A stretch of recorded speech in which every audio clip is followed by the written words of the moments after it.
The Place to Be Podcast is a proud member of the History of WWE.com website. The History of WWE.com features thousands of complete cards and detailed results from throughout wrestling history from legendary promotions across the country, in addition to informative columns and reviews. It is also the official home of the Place to Be Podcast and Scott and Justin's pay-per-view reviews. So visit us at thehistoryofwwe.com or on Facebook by searching for History of WWE or the Place to Be Podcast.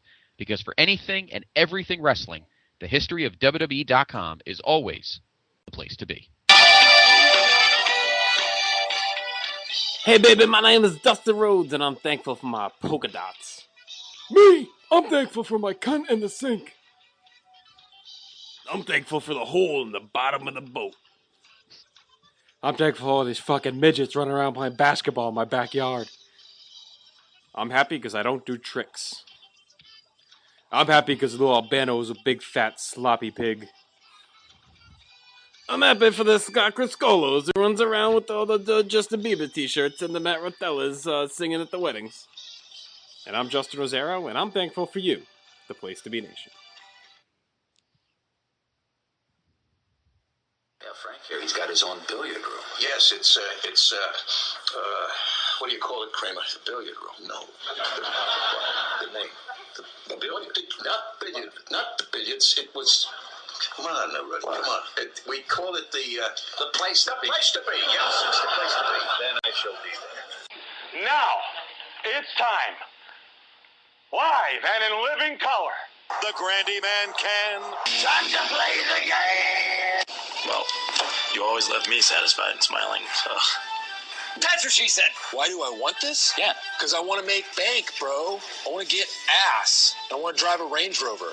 Ladies and gentlemen, boys and girls, children of all ages, it is now time for the Place to Be Podcast. And now your hosts, Justin Rosero and Scott Criscolo. No one could ever stain the memory of my angel.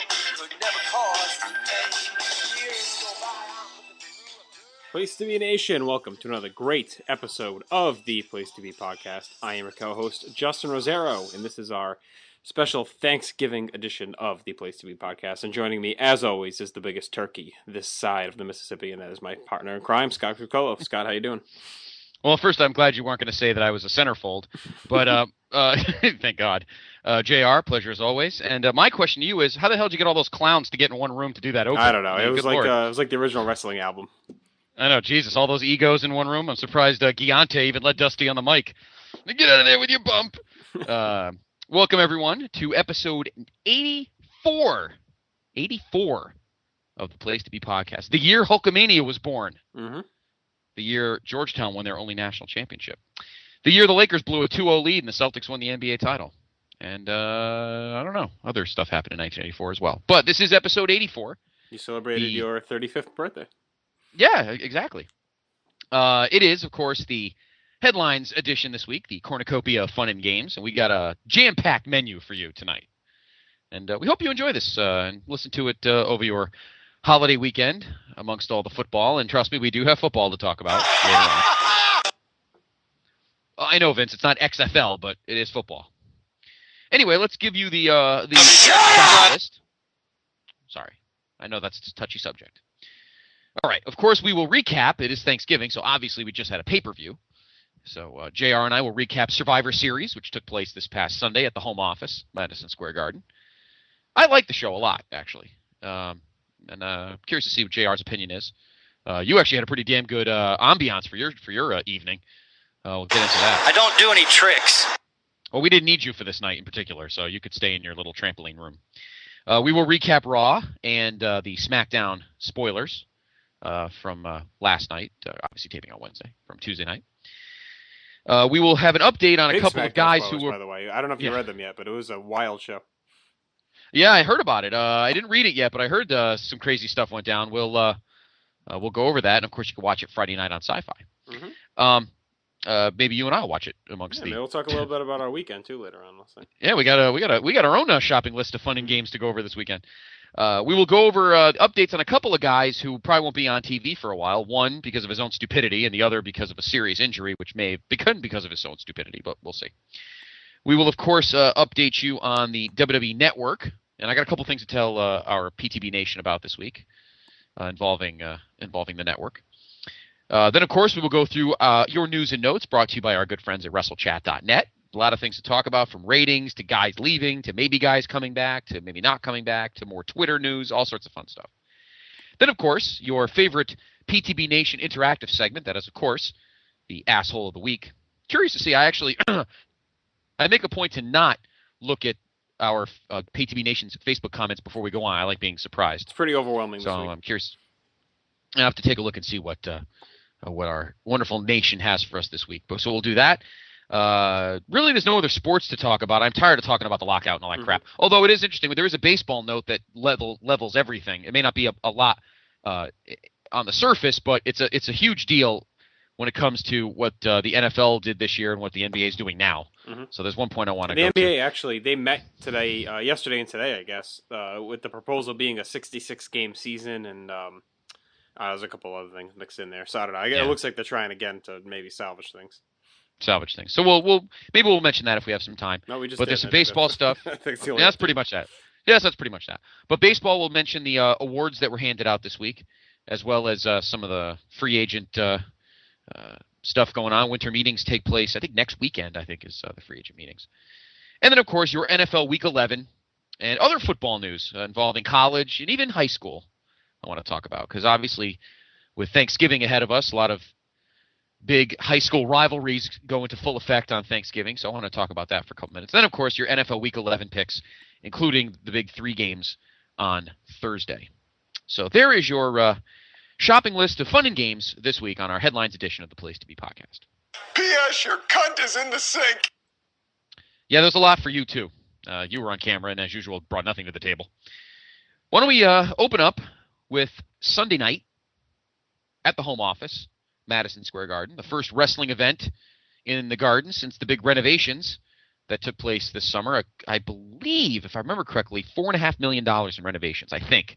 Might be a little more, but I'm pretty sure it's close to that. I don't know, man. I don't know. She's just acting real funky. Yeah, someone who needs a lot of renovations, that guy. Yeah, the renovations, obviously, like you pointed out that night, obviously affected the setup of the show, because the entrance, the typical MSG entrance used for every show except for WrestleMania 20 was always the short, compact aisle. But obviously with the renovations, that's kind of a different setup now, and they had a more normal-looking aisle. Yes, they don't have the side door anymore. Or if they do, it may not be feasible to make a cool entrance. And them, they got to put all the HD big lights and all that crap up. So, they're not going to... Well, they did it for last year's Rumble, though. And that was there, right? Yeah, that's true. Oh, no, yeah. wait. And when was the Rumble that was there? Oh, it was 2008. 08. Never mind. They didn't have the HD stuff. But you know what's funny about that is, remember, that was the first pay-per-view in HD. Oh, that's right. Yeah, it was. Yeah, they just started that January. Yeah, I think it was later that year, probably April or May, is when they first did that really big, funky, the big set they have now with all the lights and everything. Mm-hmm. So, anyway, all right. Survivor Series this past Sunday night from the home office, Madison Square Garden. And right from the start, you could tell right from the beginning of the show, the crowd was going to be a major factor. Major factor. They were, as usual, the best crowd in the country of any pay-per-view, of any crowd in any arena. Some come close. Providence always has a good crowd, admittedly, of course.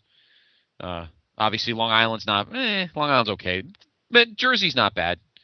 A lot of the Northeast crowds are good. Philly's good, obviously. But really, when it comes to just pure emotion and smart crowds who know what's going on that aren't idiots, Madison Square Garden usually takes the cake. Mm-hmm. So you knew you were in for a good night, because the Garden was getting its first pay-per-view in over 3.5 years. So... we had a dark match, and of course, the guy that you have lower than Wayne Bloom on the WWE roster, yes, that's Jinder Mahal. Of course, he lost again, this time to Santino Marella. Well, it's actually funny. When we get to SmackDown, we will see that he actually looks like he may be kicking off a storyline. So maybe he's rejuvenated. Oh. Maybe he passes Tyson Kidd this week finally. You'll see, or Trent Beretta, because they own the two of them own superstars. So, yeah. Okay, our opener is the 2011 version of Bret Hart, and not his work rate, but the fact that he's doing double duty. I would disagree. I would say his work rate maybe just sub-level Bret, and not by much. Really? Okay. Well, I mean, we know that his work rate's been head and shoulders. I didn't think we'd put it at that level. Well, but if you're definitely higher talking than- like, all right, I'll give you. He's like young. He's like 91, early 92 Brett right now. That's where I would put him. Okay, I think all he's been right. that good. I really do. And as we get to Raw, it was even proven even more. Yes. We're talking, of course, about your United States champion, Dolph Ziggler. Clearly no longer the Billy Gunn of WWE. No. Clearly. Taking on John Morrison for the United States Championship. A lot of people were kind of stunned by that because the rumors are still flying. We'll get more about Morrison later. The match was good. I thought the match was very good, actually. Yes, I agree. Morrison doesn't look like he's throwing in a tank either, with all the rumors circulating around him. He's still putting on good matches. And as you said, Dolph definitely took all of the crap that he's been given over the last, 2.5 years and has really honed his craft, and he's just looking fantastic. And this was a really good opener. And I thought it made sense to put Morrison in here, even though he's leaving, because they might as well use him to put someone over, and he's still a name. So, but yeah, Ziggler's been really, really good in the ring, and he's really put a lot of work into his character, and even his mic work. They're letting him talk more now, and he sounds more confident, and he's just a great heel, and his ring work has just been fantastic. And this, they gave him 11 minutes. Ziggler gets a clean win, but of course, throughout the match, the fans were chanting for Zack Ryder. Not a shock, because he was originally supposed to get this match. He had the whole petition thing going, and it looked like at first a lot of people thought maybe they were going to add him to the match. And then it looked like maybe he's going to come out. They were going to. I said that last week. Yes, and then a lot of people thought, or it seemed like he was going to come out and maybe defeat Dolph after this match. Maybe they have an impromptu match, but instead he just comes out and runs Ziggler off. So it looks like they want to push this guy, and it looks like it's slowly burning. Of course, in New York would have been a great time to do it, but I'm still kind of okay with them continuing to let him build and build the anticipation of him finally winning. Yeah, I agree. I thought it was I was just happy.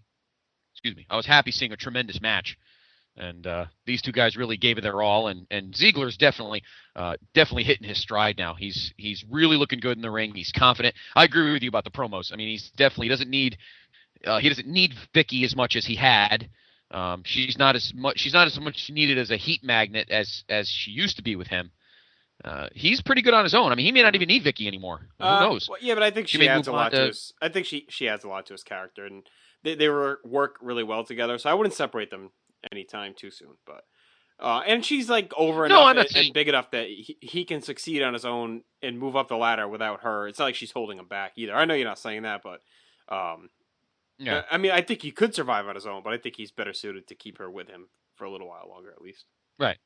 Oh, no, I agree. I'm not saying break them up. What I'm saying is if they decide that maybe she needs to go handle someone else who could use her, and he goes off on his own for a little bit, it won't hurt. No. I'm not saying break them up now and like turn him face or anything. I'm not saying that. I'm just saying if they need her to go help push some other young talent that needs a little heat, then she can break off from Dolph for a while, and he won't be lost in the shuffle. I think he'll be fine.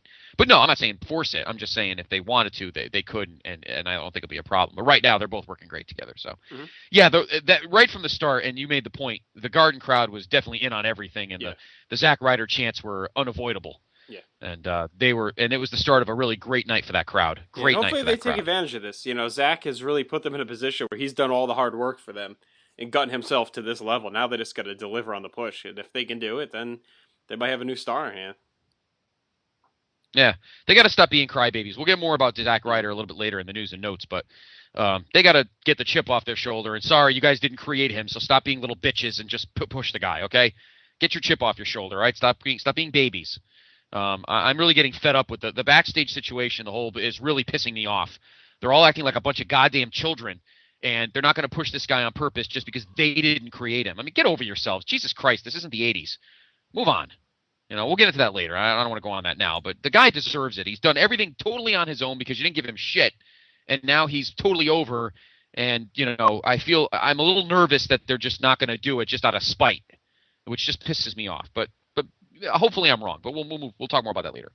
Anyway, Dolph Ziggler wins the match and then gets chased off by Zack Ryder. Good opener. Crowd was hot. No problem. Next up, our second title match of the evening. This one for the Divas Championship, and Beth Phoenix. For finally, we don't get a Beth Phoenix Kelly match. No. Yeah. Beth Phoenix takes on Eve Torres, and it was a lumberjill match. And does anybody really give a shit about this gimmick? I think it's just a cheap excuse to get all the girls in the ring so everybody can stare at them for 10 minutes. It's really all it is. It's a silly gimmick. I'm not saying I don't want to look at them, of course. 70% of them are beautiful, but I'm just saying, that's the only reason. Don't think, oh my God, all these women are going to make a difference. No, they're not. The match itself was all right, except for the end. The end was awesome. Yeah, that was a great finish. And I don't know if I haven't heard if they've broken up or not. They probably haven't, but I'm wondering if Beth Phoenix is still going out with CM Punk, because I'm sure the end was his idea. I'm sure he put a bug in her ear and said, "Look, you're at the Garden tonight. Do something special," because he certainly did, which we'll get to later. Mm-hmm. But he so what she did was, and you got to admit that was amazing. Yeah, it was probably the best finish of the night. Yeah, her and Eve Torres both go to the top rope, and Beth Phoenix hits the glam slam off the top rope. And it was not one of these sloppy fall down looking like two drunk bar sluts. Right. I mean, she really hit that thing crisp. Yeah. It was like an Aja Kong finisher or I can't think of the other one. Dump. Yeah. I couldn't think of the other one. Like a solid crisp finisher. And credit to Eve for taking that, because that was pretty nasty. Yeah, she smacked it pretty good. So Beth Phoenix successfully retains her Divas Championship, and she looks awesome right now. And I love that the team of her and Natalya are not going away, and I'm glad for that. Natalya, I don't know if you saw her on, I think it was last week's SmackDown, when she fought AJ, and she did the sharpshooter, but she ended up leaning all the way back, basically, and bridging her neck. It was sick. Yeah, no, that was our SmackDown. Oh, that's right. Yeah, you were there. That's one. Yeah, it was a tag match. It was her and Beth against AJ and Caitlyn. Yeah. No, she did almost like that infamous one where Iron Sheik puts the jobber guy in the camel clutch and it looks like he snaps his back. She does the same thing. She pretty much turns her into a crescent roll. Yeah, that's pretty. It's fucking amazing. And kudos to AJ, who's a little twerpy thing, and she's pretty flexible. So yeah, no, that team is on a tear right now. Chocolate or something. Yeah, I'd like to see you try a glam sand there, Tubby. Lord. And he'd probably eat AJ. Probably thinks she's a candy bar. They're just. I even think I gotta. And I never thought I'd say this, even though they were. At times they were annoying, but they were always incredibly entertaining. I think the two of them have even surpassed Lay Cool as a better team of women. Yeah. Well, I mean, different. Yeah. Well, they weren't meant. Michelle and Layla weren't meant for work rate greatness. I mean, right. Michelle was a good wrestler and Layla was hot, but moderately okay in the ring. But these two are just machines. Yeah, and completely they're awesome. Different. Yeah. Yeah. So there you go. Beth Phoenix retains her Divas Championship against Eve Torres. Oh man. Okay. I hope you thought it was funny, Vince, because you've been pissed off at the Divas division and you actually got a good match out of it, so I wouldn't complain. Thanks, I'm glad you agree. Our next match is one that I have to admit, even though I did end up changing my pick, I did kind of get the bug in everybody's ear last week. And that is the lone old school Survivor Series match. Team Barrett, which was Wade Barrett, Jack Swagger, Hunico, your Intercontinental Champion, the ridiculously awesome Cody Rhodes, and once again doing double duty, your United States Champion, Dolph Ziggler. Now, we ranked our teams last week, and I hope everyone enjoyed that podcast last week. Do you put them? Where do you put them? In the middle? Would you put them a little higher? Yeah, I can't handle that right now. Yeah. Maybe it needs to marinate over time. Yeah, I can't. After doing 132 of them last week, I'm pretty tapped on Survivor Series teams. Yes, I am as well. But a good team though. Good team put together. Dolph Ziggler, in case you didn't know, is replacing Christian, who was injured, taking on Team Orton, consisting of Randy Orton, Sheamus, Sin Cara, one half of the tag team champions, Kofi Kingston, and Batista / Braveheart, Mason Ryan. Your boy toy. The boy toy with his flowing blonde locks. No, he hasn't quite reached that level yet, but his hair is something to behold. Although Wade Barrett's getting close to trying to copy his hair. Yes. I will say that. They're getting close. What did you think of this match? I enjoyed it. It actually surprised me because I really thought they were going to have the faces win to kind of balance things out. Well, then again, I didn't think other things were going to happen later. But I was surprised they had the heels win here. I was pleasantly surprised. I thought the right people went over, so I was glad about that. It was cool to see Barrett continue to get such a push, and as we'll see, that continued into the next night. Dolph, he's the only one I didn't really care for the booking here. They made him look so strong earlier in the night, and he looked so good. Did he really have... I know the stories that he was tired, but did he really have to go out in a minute to the RKO? I kind of wish he did a thing where maybe he got whacked and he said, "Fuck this, I'm out of here," and he walked out. That might have been a little bit better at this point than having Orton just pin him so easily. Of course, the big moment of the match was the Sin Cara disaster, where him and Kofi Kingston both went for somersault planches over the top rope, and he hooked his neck onto the rope and then smashed his knees, and it was ugly. He ended up rupturing his patella, and we'll get to the severity of that a little bit later, but you could tell it kind of threw them all off, because for a few minutes they had all the trainers out there, they took his boot off, they were checking his leg, and everyone else was just kind of standing around trying to figure out what the fuck was supposed to happen, so that definitely screwed them up. Yeah, it definitely threw them off, and it was unfortunate. But again, he almost not only did he almost choke himself out, but he tore his patella tendon to shreds. And we'll get more to his injury, which is not good, a little bit later on. But yeah, it did feel like that everything got thrown into whack. But they rebounded, they kind of resettled themselves and kind of reset, and the rest of the match went very well. I dug the whole Sheamus snapping, gets disqualified, and then boots boots Hunico in the... Is it Hunico he does? Yeah, I think it's Hunico. He boots him in the face, knocks him out. No, it was Swagger. Swagger. He boots Swagger in the face, Orton gets the cheap pin. Again, I'm digging Sheamus right now. One of my favorite guys in the whole company. This is the best their mid-card has really been in a little while. They are upper to mid-card. It's very strong right now between Dolph and Barrett and Sheamus. And Sin Cara was being pushed well, and Cody. A lot of very good, strong talent. Yeah, guys that are hungry. And, what you need to make a good company is a mid-card that's going to challenge the main eventers. And right now, the whole thing involving Cena and Rock, which of course we'll get to them later, is the fact that they're locked in kind of keeps the main event kind of open. And I think I dig that. You have time, you can put some guys in spots if they're really hot. And again, I mean, you're the both guys that are holding. And that's why I don't think they've lost yet or lost their belts yet, because the two guys in the secondary title slots, Ziggler and Cody, have just been red hot. Yep. So there's really no need for them to have to lose. So I'm feeling good about them right now. And you're right, the mid card right now is in really good shape, and I think it bodes well for the December pay-per-view and heading into 2012. But I did say on our picks last week that I had a feeling. You kind of made me change my mind, but I was thinking about it anyway. I thought maybe I was off, but. I did say that I thought Team Barrett was going to win, but then I changed my pick because logically I thought with you that you're not going to have all these heels winning because you didn't think belts were going to change, the big belts. Right. But I did have it in my mind, and I was right. I didn't. I was not half kidding, but I was thinking a little outside the box. But I didn't think they were going to pull the trigger on it. But I have no problem with it. And Orton is pretty bulletproof right now, so he's going to. Yeah, and kudos to him, like we've talked about before, putting guys over. And not afraid to lay down. And I mean, really, he lost clean to Barrett with the Wasteland, so it wasn't any cheap shenanigans or anything like that. So Orton continues to be the steady force at the top of the card they need on SmackDown, where he's strong enough to lose, strong enough to win, and he's over enough that it doesn't matter, and he's confident enough that he doesn't mind laying down. So, right. He's a good force for that B show. But all right, let's move along. So next match, continuing on the SmackDown trend, is Big Show challenging Mark Henry. I liked this match as well. I didn't care for the finish, but I liked the beginning where they were kind of wrestling and working like a mat game to try and mix things up a little bit. And of course, Big Show then broke out some pretty interesting offense. He hit a super kick and then a crazy top rope elbow drop.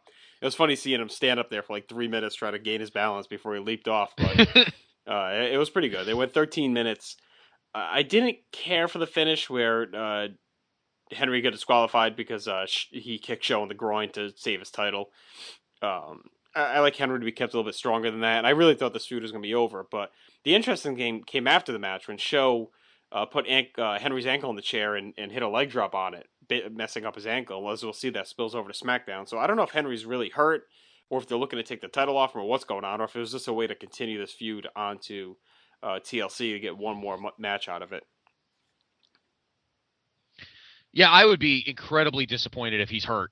because once again the injury bugaboo bites him again, which would be so disappointing because he's just on a tear right now. I mean, I don't know if he is. I haven't seen anything that says he is, so I'm just kind of guessing. But I thought, and you and I kept texting each other about it. I thought that they were setting up for Daniel Bryan to come out and cash in. Well, they kind of which probably would have been pretty cool, but they did kind of tease it. SmackDown. The next, in the taping. But I'm talking about on that night at the Garden. Because while Big Show had knocked him out with the punch, the Daniel Bryan chance did start. Yeah, oh yeah. Well, no surprise there. I mean, it seemed like an obvious. Yeah. Like it was gonna happen. So I don't blame the fans for sure. But obviously it didn't happen, and I'm kind of glad with that. It's fine. Because you and I still kind of hoping for the long burn before he actually does do that. So Mark Henry retains his championship. Big Show wins the match by DQ, so we'll probably get one more match at TLC. So we'll see. We'll see how that happens. All right. So then we go to our next match, which is the second of the 2 title matches. Your WWE champion, Alberto Del Rio, taking on the number 1 contender, CM Punk. Finally, Punk gets his solo title match with Del Rio after Del Rio cashed in his Money in the Bank on Punk at SummerSlam.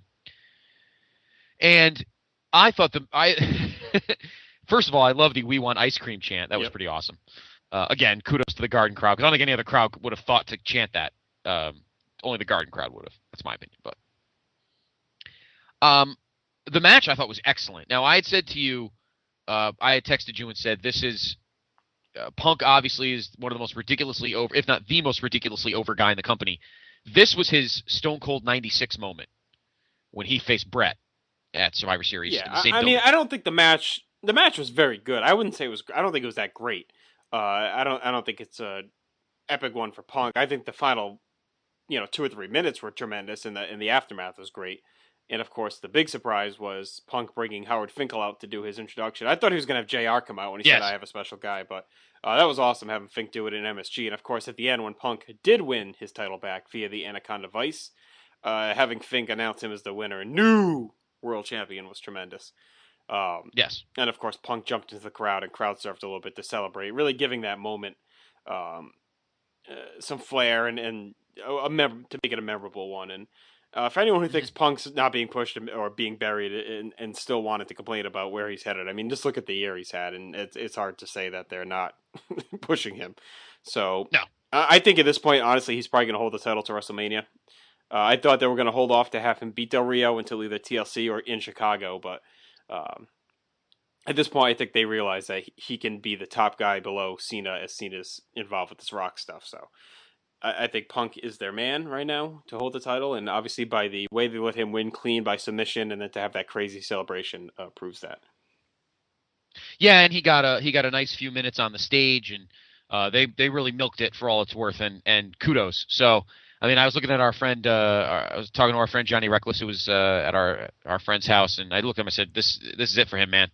It's time. And you even said it to me. We were texting each other, and you said it's time to push this guy to the moon. He is the man right now, and he's in a very important role. And I'll get more into this after we finish the recap of the show. He's in a very important position right now, and I'll explain what that position is in a minute. But a huge win for him. Del Rio again kind of gets kicked to the curb, and I feel he's been kind of lost in the shuffle, and we've documented that here on the podcast for a few weeks now, almost maybe even a couple months. But unfortunately, he's been lapped. It's unfortunate. It's not that he's trying. It's not that he's not trying. I mean, his matches aren't horrific, but I don't know. He just that sizzle's gone from him. I feel like the bloom's fallen off the rose, and that's unfortunate because it's not like he's not trying. No, I think he needs to go back to SmackDown. I think that's the key for him right now. I think he's kind of lost on Raw. I agree. I think there's too many heels on Raw right now, and he's not one of the better ones. I agree with you. I think he needs to go back to SmackDown and see what's cooking over there. So, congrats to CM Punk. The Garden crowd was eating him up, and he had him in the palm of his hand, and that's exactly what we needed. And again, he plays a bigger role in my opinion, and we'll get into why in a couple minutes. But a huge win for him, and he is your new WWE champion. Great match. And that led to the main event, of course, was John Cena and The Rock taking on The Miz and R-Truth. And, of course, earlier in the night, The Rock had a very good promo where he talked about his history in that building and with his grandfather and Andre the Giant. And then he sang Frank Sinatra's New York, New York, of course, and brought back the Cena Lady Parts chant. So, very good promo from The Rock. And then his entrance here was tremendous. And I loved his whole opening segment where he was out working Miz and Truth and even did the La Magistral role, which is pretty cool. So I thought Rock looked great. I don't think he looked like he missed a beat. It looks like he's been wrestling the last 7 years. If you told me this guy took 7 years off, I wouldn't believe it. I mean, he was working his ass off, and he looked very fresh and very smooth in the ring. The match itself is fine. The whole show was based on seeing The Rock. So to me, that was fine. You got 20 minutes to seeing him and Cena do their thing. They end up winning, of course, when The Rock pins Miz at the people's elbow. And then at the end, Rock brings Cena back, and Cena was kind of like, oh, why are we doing this? And he made him keep posing, and they kept posing back and forth. And, of course, Rock was out popping Cena, and then he hits him with the rock bottom, and that's that. Now, I have two questions for you. One, do you think, the way this is all being booked, do you feel like Rock is almost in the Hogan role and Cena's in the Savage role, whereas they're almost positioning Cena as a heel, but Rock is kind of being more of the heel? He's doing the heel things. It's kind of being a dick.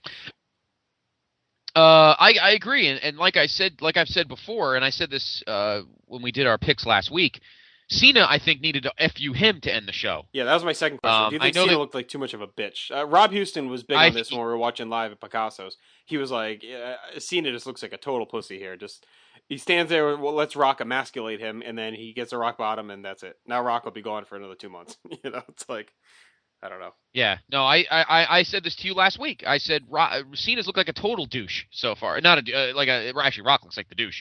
He just looks like a bitch. Yeah, Cena looks like a total tool here. He looks like a schmuck. Yeah. And I think it's going to ruin. I think eventually it's going to ruin the. He's trying so hard to not be disliked by the. You're already getting booed, for Christ's sakes. Just go with it, for God. I mean, really. I don't think it's him. I don't think it's him. But I think what they're going to end up doing is, what I'm hoping they're going to do is that he's going to slowly start to get annoyed. In the past couple months, he's just kind of been laughing things off, and now he's kind of like, all right, him at the rock bottom. And then I'm thinking maybe Rock shows up at the Rumble, maybe cost him the Rumble match, or whatever, cost him a match. Maybe he gets the title match, maybe him and Punk at the Rumble. That'd be pretty cool. I think Rock cost him, and then Cena finally snaps and is like, fuck this now. We're not laughing, no more fun and games. But I thought Cena, I agree with you. I think he probably should hit an FU. The only thing I can really think of is that they're letting Rock get all this heat on him, only because Cena's going to win at Mania. That to me, I would think he's going to win anyway. I don't see any point in having The Rock beat him, but maybe they're figuring, well, you know what, Cena's going to win in the end, so we'll let Rock kind of be the one that comes out on top of all these little confrontations. I agree, but at the same time, you don't want to bury Cena to the point where by the time we get to Miami, he's just looks like a complete schmuck, and then he wins, and then the crowd really hates him. So I think you need to have a little give and take here. You have to. There's got to be some give and take here.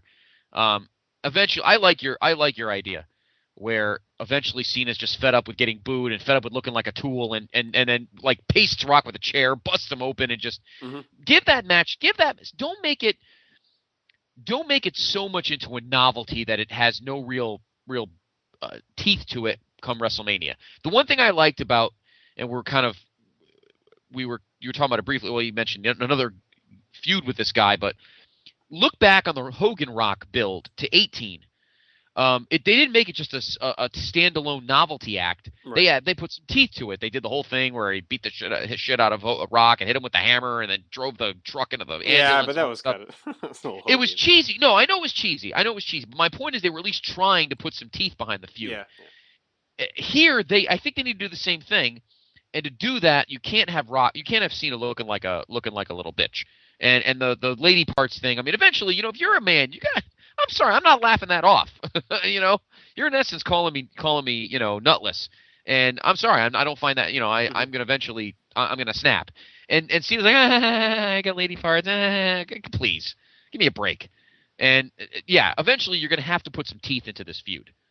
Or else, by the time we get to Miami, no one's going to care, and then Cena's going to win, and then everybody's going to really hate him. Yeah. Do you really want? I mean, he beats Rock, and that place is. Yeah, sure. I mean, are there going to be enough 12-year-old girls that are going to overflow the booze?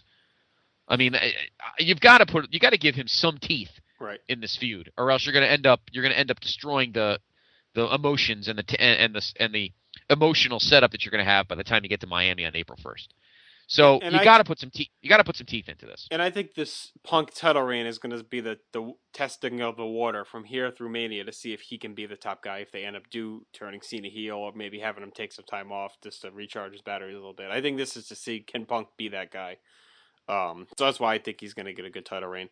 Also, one last thing I wanted to mention before we move on to Raw was the reaction in Picasso, as you kind of referenced it earlier. When Punk won the title, I've never seen anything like that. It was insanity in that bar, man. They were all chanting Punk, and they were so into him. And when he won, there were people hugging and high fiving and going crazy, chanting his name and everything else. It was madness in there, man. It was an explosion. It was awesome to see. But that's when I kind of got the Austin comparison too. It's like I really haven't seen, the majority of the crowd unite for a guy like that outside of the Rock's returns here and there. Since the Austin heyday. So that was really cool to see. I agree, and I wish I was there. I've been there for a couple pay-per-views with you. I was actually there with you a few months ago for Night of Champions, and there wasn't that kind of sizzle there. No. Punk hadn't had that yet, but he was still actually technically a heel, and Triple H is now the sentimental old-school face now, so that when I was there, the emotion wasn't the same. But, we were high-fiving each other at the house, and Johnny and I John's a huge Punk fan. He's going back to the ROH days. So he was really thrilled, and we had a nice discussion about it after the show. We were hanging outside before we went home and had a nice conversation about Punk in the future. And there were actually four separate people had Punk shirts on too, which was cool. So yes, and there were a lot of. I got to get the shirt eventually. I'm really pissed that the stand at the arena last week didn't have any, so I was kind of pissed. But here's what I was saying about Punk before we move on to Raw. Punk is in a huge spot here, and you just said it. You actually took my thought out of my head. With this Rock Cena feud pretty much rock solid, Punk is pretty important because he's pretty much carrying the rest of the main events. Mm-hmm. So this is a huge spot for him because he's the guy right now. You actually you took my thought right out of my head. I'm glad we're thinking on the same page here. This is his chance. You wanted to be the man. Well, guess what? You're the man. Take it. Because Cena's preoccupied right now. That feud is locked in stone. He's not going to do much of anything else over the next few months. So this is Punk's chance to really dictate the main events again. It's different. It was different when he was World Heavyweight Champion in 2008 and when he was the champ. That was different because he had Taker with him and he had help. But now he's the one that's going to have to dictate and be the guy helping others. So this is a big, big stretch for Punk these next 4 months because he's got to really dictate the tempo now emotionally in the promos, on the live shows. This is a big moment for Punk because he's got to really keep the main event motivated while Rock and Cena are off doing their thing. They don't count. As far as I'm concerned, between now and WrestleMania, they don't count because they're already on their own thing. We don't have to worry about them. That's set in stone. We got the rest of the show to worry about. And Punk's the guy that's got to dictate it. And do I have faith in him? Absolutely. No doubt about it. It's just a question of if the Office, who I have zero faith in right now, helps him. That's what it comes down to. So there's your Survivor Series rant. We hope you enjoyed it. We hope you enjoyed the show if you saw it. If you didn't, the replays, if you're bored this weekend during Thanksgiving and the Trip fans making you loopy, buy the replay on DirecTV or whatever cable system you have if you want to watch it again. I would watch it. I liked it a lot. It was a great show. Another Garden show that. Let me ask you this though, very quickly before we move on to Raw. And I've always thought about this with all the historic pay-per-views at the Garden. If this show was somewhere else, would it have that same sizzle? It would have 80% of it. I think the fans and the arena added to it, but I thought the card itself, everyone worked hard and the booking was pretty good. And I think overall, it's still a very good show, regardless of arena. I mean, if it was a dead crowd, obviously it would have hurt it, but if it was just a standard hot crowd, especially with The Rock involved, I still think it would have been a good show. Okay, just checking. But yeah, I agree. I think that the crowd was obviously made it extra, but I liked the show anyway. I thought it was a good card. You and I were kind of crapping on it a little bit last week, but it ended up actually. I think the low expectations probably helped as well. So, all right, let's quickly talk about Raw because I actually really up until the last segment I really liked Raw. this week. I thought it was a very strong show. I like the opening promo with Punk. I thought that was very well done. You're really getting across the importance of the belt. I like how he said there's no more hot potato and that he's the best in the world and the title's where it belongs. They teased more stuff with Zack Ryder, of course. Punk saying the fans want to see Ryder take on Punk and nobody else. And Laurinaitis said, no, your cunt's not in the sink tonight, so you're going to face Dolph Ziggler. And instead, Zack Ryder fought Alberto Del Rio. I thought that was a solid match too. I thought they let Ryder get a decent amount of offense in. I thought he looked pretty strong, and there's nothing wrong in losing to the former champion. I mean, it's not like he jobbed to Jinder Mahal or something. So, Right. I thought that part of it was fine. Swagger and Sheamus had another very good match as well. A lot of solid wrestling on this show. Nash's promo was more of the same, inside stuff, of course, talking about being an MSG and how he should have been in Survivor Series and how he's the sole survivor of the clique. Cody's back out again, of course. He squashed Santino Marella. And then after the match, they finally kicked off that feud with Booker T that we've been talking about over the last couple of months. Threw some water in Booker's face. It looks like that's going to kind of be Cody's winter program, I think, going into the Rumble, most likely over the next few weeks. So there's that. And then we had the excellent match between CM Punk defending his title against Dolph Ziggler. Now, if this is what the Punk era is going to be, I'm ready for it. If we're going to get matches like this every week. Him and Dolph, that was an easy 4 to 4.5 star match for TV. Awesome match. They went long. And Punk, of course, got the clean win, but Dolph just looked amazing in this match as well. So really good stuff. And hopefully that makes some comp DVD at some point because very good stuff. So, it would be great for the title and for the promotion if Punk gets these kind of TV matches and TV wins, I think. We also I'm sure this match will probably. Well, I was going to say, I'm sure this match will be on. I'm sure they'll do a best of 2011 DVD, and that'll probably be on there. So I would think. And of course, we also got a It's gotta be Kane! disturbing vignette for Kane showing his mask burning and all kind of freaky shit. So, do you think he's going to come back with the mask? Do you think that's why they showed it? Oh, I hope they do. I think that'd be awesome. Yeah, it seems like maybe they're going to do it. Yeah, you think that he's been gone long enough to let his hair grow again, or do you think they'll just put the mask on him and that's it? Oh, they could do the mask with the wig again. That's pretty funny. Great. That was a great little Jimmy Garvin fucking mullet they had for a while. It's pretty good. And then, of course, we had Kofi and Wade Barrett. Wade Barrett's push continues, gets the win. And, of course, Orton was out there staring at him. So it looks like I'm guessing they're going to fight at TLC. And hopefully they put Barrett over. I think Orton can sustain it. He won the feud with Cody, but I'm hoping they let Wade Barrett win this one. And, of course, then we get Cena coming out. And they do all their shit with the Miz and R-Truth. And in the end, of course, Cena's able to talk Miz and Truth into fighting and arguing. And Miz ends up wiping R-Truth out. And, of course, this seemed very fishy at the time. But as we'll see in a few minutes, there's a reason behind it. This, to me, is where the show died. I didn't really care for this whole last segment. But the first hour and 40 however minutes of the show I thought were very, very good.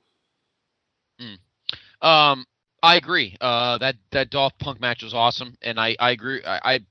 When they do I'm sure they're going to do a Raw best of 2011. I saw. I didn't put it in our news, but there is already a story on Wrestle Chat about what's supposed to be on that DVD. So I don't know if it's already been decided or not. Hopefully not, because they really should put that. And to me, that's a definite, at least TV match of the year candidate, if not overall. That's how good that was. Yeah, I agree. What I didn't like about the end segment. Besides the whole Awesome Truth turn, which is fine because The Rock's gone and we don't need them together anymore. And obviously we'll explain why they broke up during our note segment. So. But yeah, there's a specific reason. Again, another Cena promo where I'm just done. I just want to smack him in the face and say, why are you liking this? Oh, I love it. It's the emotion and the honesty that makes these moments. Shut the fuck up. Yeah. I am tired of you acting like such a little bitch. Oh, I love all these fans' honesty. They're treating you like crap. Exactly. Get mad for God's sakes. God, we need passion like his dad had. They should have him come manage him. That's what we need. Seriously. I mean, I want to go into Kowloon's and throw some goddamn fried rice in his face. I mean, seriously. Although I don't want to waste the food because the food at Kowloon's is excellent. Mm-hmm. But we got to get I'm so tired of these promos. Oh, it's okay to boo me. You're all just being honest fans. All right. And not the good all right either. I couldn't take it. You're right. Monday night was really good. The show was good till about 10:46. and then it went straight down the toilet, right down the bowl. And I just can't take it anymore. Obviously, I believe at least Miz hopefully is getting back in the title picture, which is fine because Punk needs an opponent. Mm-hmm. And I think the two of them, and I don't think, have we ever seen them in a match alone? Yeah, I think they've wrestled a couple of TV matches. But I could see them having a nice sustained feud, and I think they would put on good matches as well. I think Miz needs to get back on track. I'm not saying he's had a bad second half of the year, but another guy has got kind of lost in the shuffle a little bit, but that's fine. Everybody gets, it all goes, we've said this in past podcasts, everything's cyclical. Everybody gets a turn. It's like a turn. Everybody gets a turn. It's like, Missy Hyatt. Everybody gets a turn. And, it was Miz's turn to kind of take a step back, do something else, let somebody else get up top, and now it's your turn to come back in and get a spot in the main event. So I don't have a problem with that. But these goddamn Cena promos, these sugary bullshit promos are driving me insane. I mean, you're being booed because you're acting like a little bitch. Okay, you're being picked on and pushed around by the bigger bully, and you're sitting there giggling like a girl, taking it. That's why everybody's booing you. The men are not booing you anymore because you're a big sissy boy that looks like a Fruity Pebble. They're booing you because you have no balls. The whole thing about Rock saying he's got lady parts, he's right. I mean, it's just getting so nauseating now to watch these promos and all this. Oh, shucks. You WWE Universe people, you guys boo who you want. I mean, oh my God, stop it. I don't want the Attitude Era where we get a bunch of boobs, lesbians, and swear words. But for God's sake, Cena, this isn't 1985, okay? We need to start getting into a little bit of a hybrid here. We don't need another Hogan, okay? We need somebody that's gonna mingle with both sides of the fence when it comes to the fans. And right now, Cena's I almost feel like he's mailing in these promos. Like, yeah, I know. And if he's been told he's going to win at WrestleMania, then this pisses me off even more because now he's mailing in his promos for the next 3 months. And that makes it even worse. So, I don't know. We'll see. But I agree with you 100%. That last segment just totally ruined what was an otherwise really good Raw Monday night. Really was. I agree. So we'll see if, I mean, I agree with everything you said. It's very annoying the way he's been acting. And his whole nonchalant giggling and laughing things off is just getting old. If you don't care, why should we care? So, all right, let's quickly, right. I'm going to read the SmackDown spoilers. Very interesting show. Okay. A lot going on. Yes. Mark Henry promo started the show. He said the people are happy to see him in pain, but we should give him more respect for being champion. He's hurt, but not broken. And Big Show comes out and explained why Henry kicked him. And Henry said Big Show's the biggest loser in the world, which set up Big Show knocking him out. Daniel Bryan then came out, cashed in his money in the bank, and pinned Henry to become the new world champion. And there's actually a photo out there of him with the belt. But then Teddy Long came out to shit in everyone's cereal and said that Mark Henry was not able to compete because he was unconscious, and the title would not change hands. It would not stand. So Long gave his briefcase back to Bryan and said, tonight you will be in the main event with Cody Rhodes, Wade Barrett, and Randy Orton in a fatal four-way match to determine the number one contender for the live SmackDown next week. He said the winner of that match would face the Big Show, but he didn't say when. So the live SmackDown is, of course, on Tuesday next week, for those who don't know. Hunico then defeated Justin Gabriel. I'm guessing that's probably a pretty good match. Seems like it would be. I would think so. Yeah. The weekly match between Beth Phoenix and Natalya against AJ and Caitlyn once again. And that sounds pretty like much exactly the same. Natalya won in a minute with a sharpshooter. Beth never tagged in. Natalya kept AJ in the sharpshooter and bridged down in an awesome spot. Alicia entered the ring, but Beth and Natalya just left. We got the same Kane video from Raw. Teddy Long and Oksana backstage. Mark Henry confronts Long about having to defend his title, and in spite of that, Long says he'll make his title match next week a steel cage match. Zack Ryder and Sheamus beat Jack Swagger and Dolph Ziggler. Ted DiBiase defeated Heath Slater. During the match, Jinder Mahal appeared on the Titantron and says that DiBiase is disrespecting his heritage by holding a DiBiase posse party with the commoners outside the arenas. I don't know if you've seen any of that, what's going on with DiBiase. He tweets where he's going to be, and he meets up ahead of time with his fans, and they have like a little tailgate party outside the arena. So I thought that was pretty cool. I think it is very cool. And I like DiBiase in this little happy-go-lucky face role, but I'm wondering, do you think this is leading eventually? Usually when they have these kind of feuds, the face ends up realizing that the heel's right and ends up joining them. And do you think they're going to kind of become like a kind of rich, snooty little tag team, or do you think DiBiase just feuds with them and that's that? Or do you think I think DiBiase just feud with them and that's it. Don't give Jinder Mahal that much credit. Well, just usually when they do this kind of thing, they start feuding, and then after like 3 months, all of a sudden they're just their team. Kind of like Cody when he finally turned on Holly, like stuff like that. Just seems like they usually do. I hope not, because I hope not, because I kind of dig DiBiase in this role. I think it's good for him. He needs to, because as a heel, he just wasn't working. It just wasn't working. Those 6 months he was with Maurice were just completely eye bleeding. Yeah, he's just better off in this role. I think he's better as a seller. He looks like a face. He doesn't have convincing heel offense at this point. So, and I think he's really connecting with a lot of fans by doing this tailgate stuff. Yeah, and I mean, if we want to mirror careers, his dad was a babyface for a very long time before he became the $1 Million Man. I mean, he was a face in Mid-South for, like 5 years before he became the $1 Million Man. So, and I think the same thing here. You can't just make DiBiase little $1 Million Man. Right. I mean, he's got to have to earn his chops. So make him the babyface. Let him have some fun.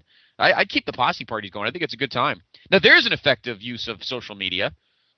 I mean, he's tweeting where he's going to be, and fans are hooking up with him. I think that's a lot of fun. I think it's great. I wish I'd known that, and he tweeted where he was in Bridgeport. I would have gone and joined the party. I'll have to remember that. Next time. He probably. But most like. Well, I was with Matt Rotella. I mean, so I guess I was screwed from the start. Anyway, so yeah, no, I have no problem with it, but I don't want Jinder Mahal's a tool. I don't want anything to do with him. I think he should just stay in this babyface role. I think it works for him. Okay. Backstage, Matt Striker interviewed Cody Rhodes. Cody said he threw water in Booker T's face because he Booker looked at him the wrong way. Okay. And then in the main event, Daniel Bryan defeated Orton, Rhodes, and Wade Barrett to become the #1 contender. He'll now face Mark Henry next week in a steel cage. After the match, Rhodes ambushed Bryan and started beating him down. Orton stopped Rhodes with an RKO to end the show. So I don't see Bryan winning next week. I think it's a good show of fate, though, to have him win this match and focus the show on him as much as they did. And I think Henry beats him in the cage, and that just continues to build the heat for when Bryan finally cashes in, which I still think they're going to push to WrestleMania. I think they're going to try and do it. Excuse me. I agree. I think that, Bryan's going to put on a hell of an effort, but in the end, the continuing storyline is going to be you're just too small. Mm-hmm. And I think that's just going to continue to be pimped.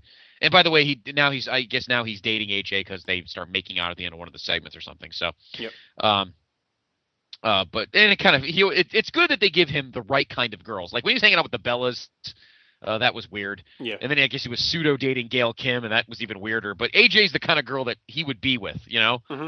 Like I wouldn't give him, I don't know, Beth, or not Beth, or or Natalia. Like I don't know.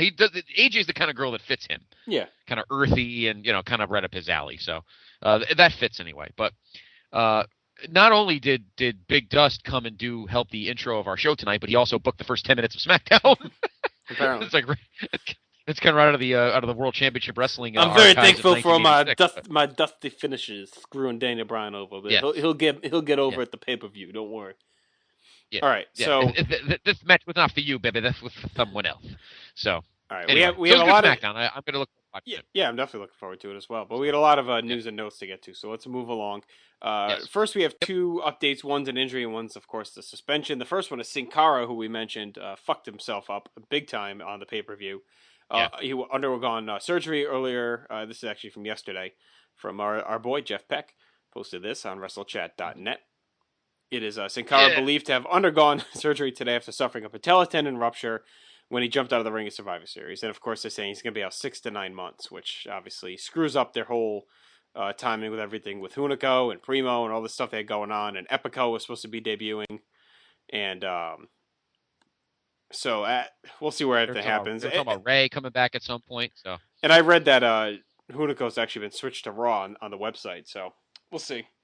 Hopefully this doesn't kill his push with Primo, because I really was digging that group. Him and I'm sorry, Epico's already there. I meant Averno was supposed to be coming in, but in Epico as well. Averno, so hopefully they keep them going strong.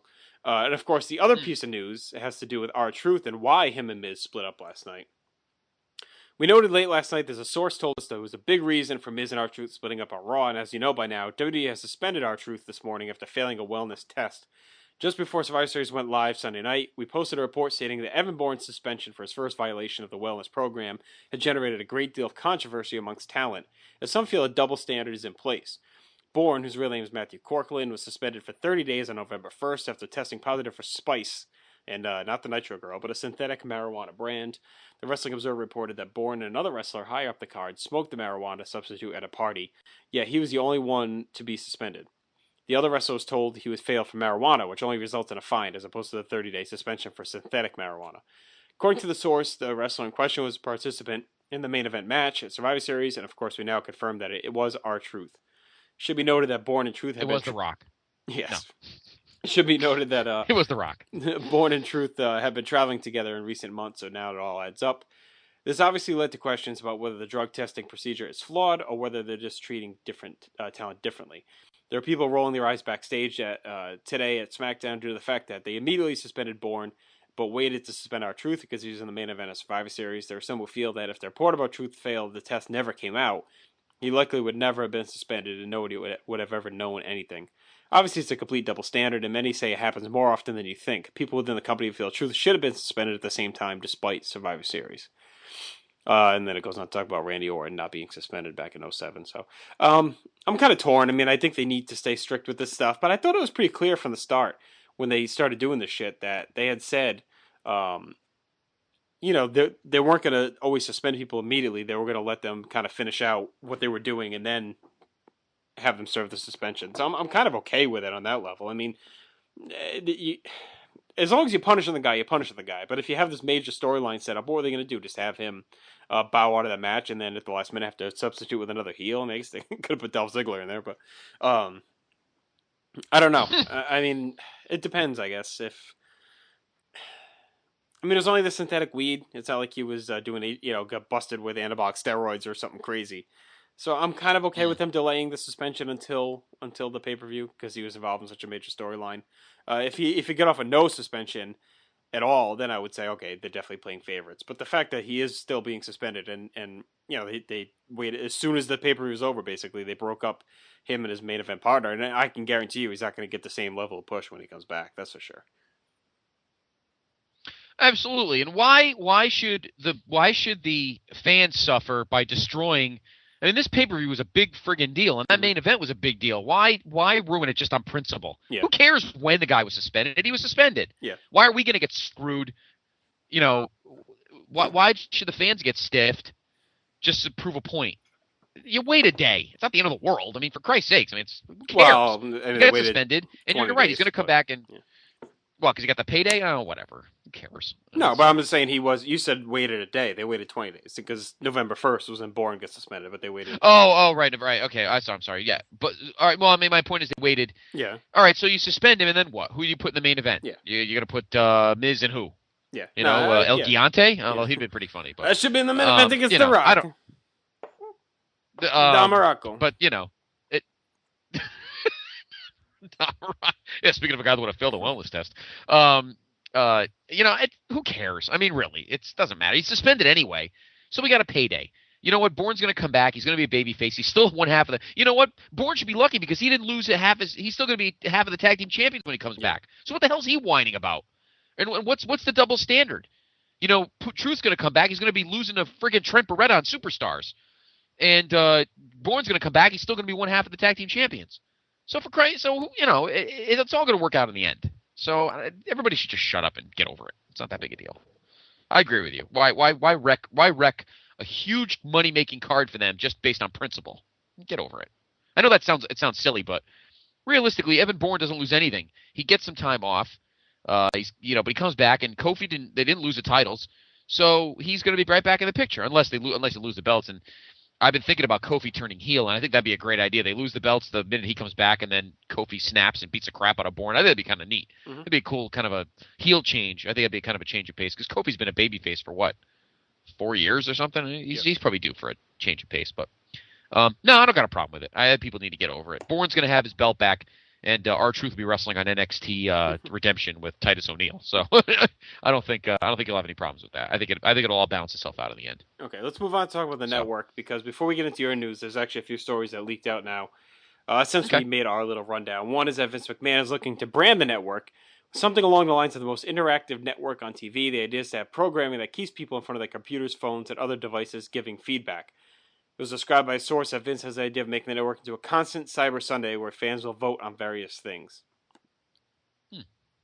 Also, as you've mentioned before, they're renting a 66,000 square foot production space in South Norwalk. As the Stanford-based entertainment company expands its business, city officials and the building's landlord announced Wednesday. WWE has been talking about expanding their production for several years, and this is considered a major step towards their planned cable network launch. And they were, of course, expanding the company, but did not know how many positions would be added. And hang on, there was another story here I wanted to pull up.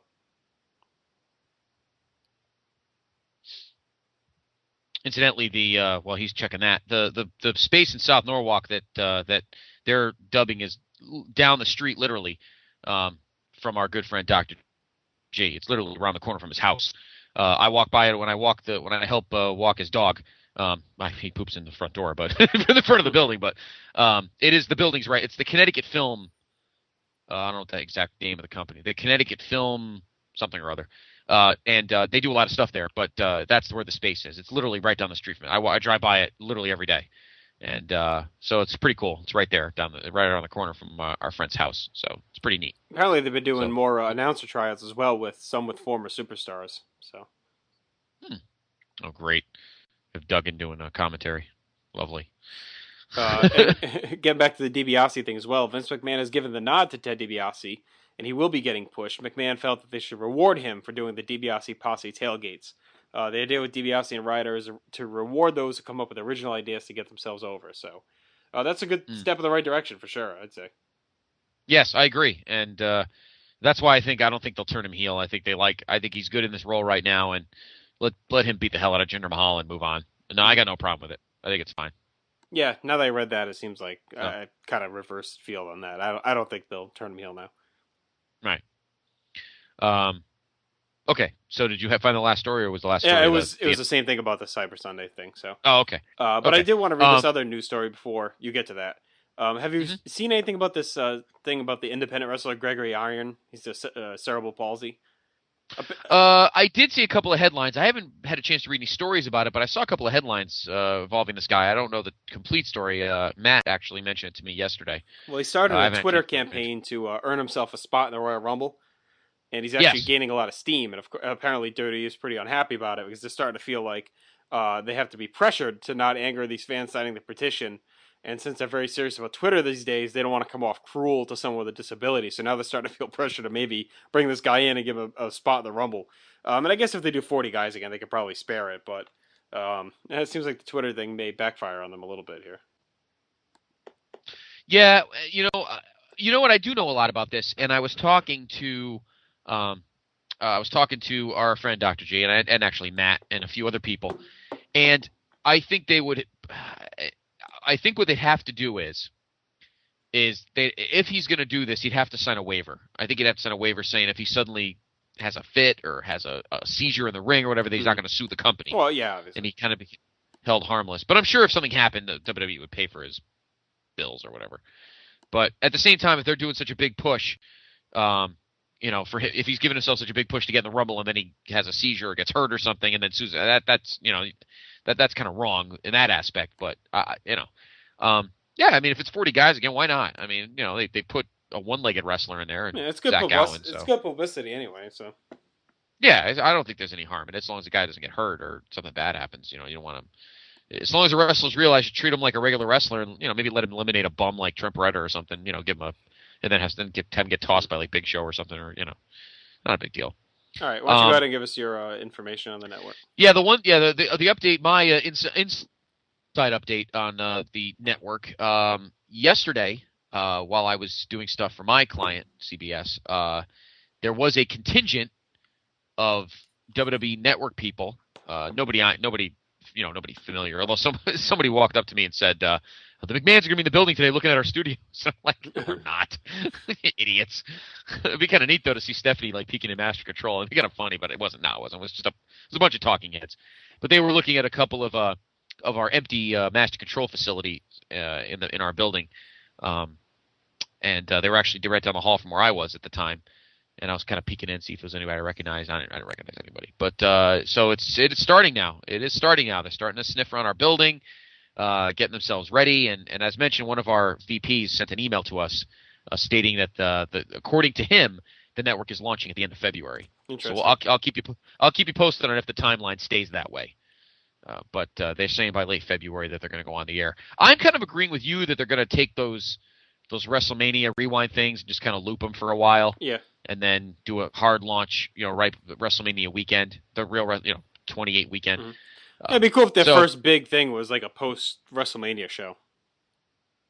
Well, that's exactly how my network, CBS Sports Network, the cable network, launched way back in 2003. They launched right after Syracuse beat Kansas for the national championship. Mm-hmm. NFL Network launched that way. All the networks do it right after a major event. So I think it worked perfectly for them.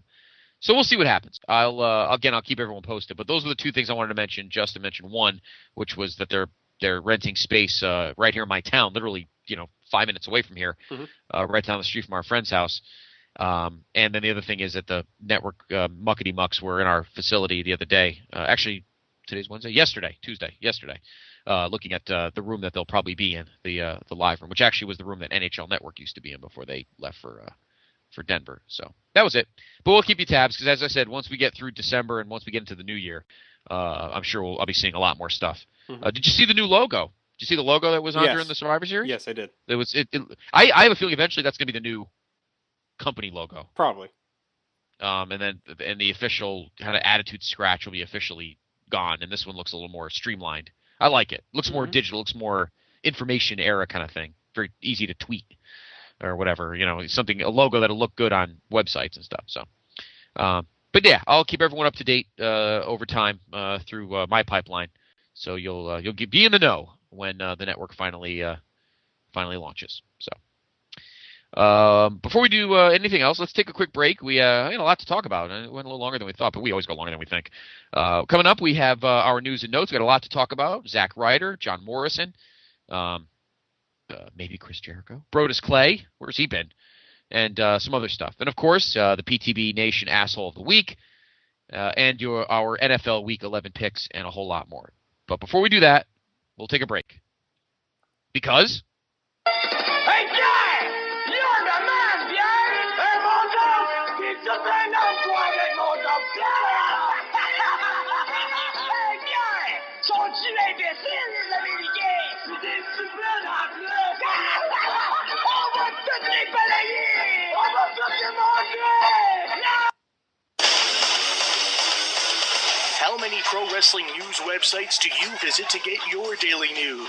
3, 4, maybe 5? Do yourself a favor and make that number 1. WrestleChat.net, the only professional wrestling news site that brings you all wrestling news all day long, and is home of the critically acclaimed Still Real to Us podcast, starring former CZW, ROH, and ECW announcer Eric Gargiulo and the Champ. Get back! That's WrestleChat.net. WrestleChat, it's where it's at.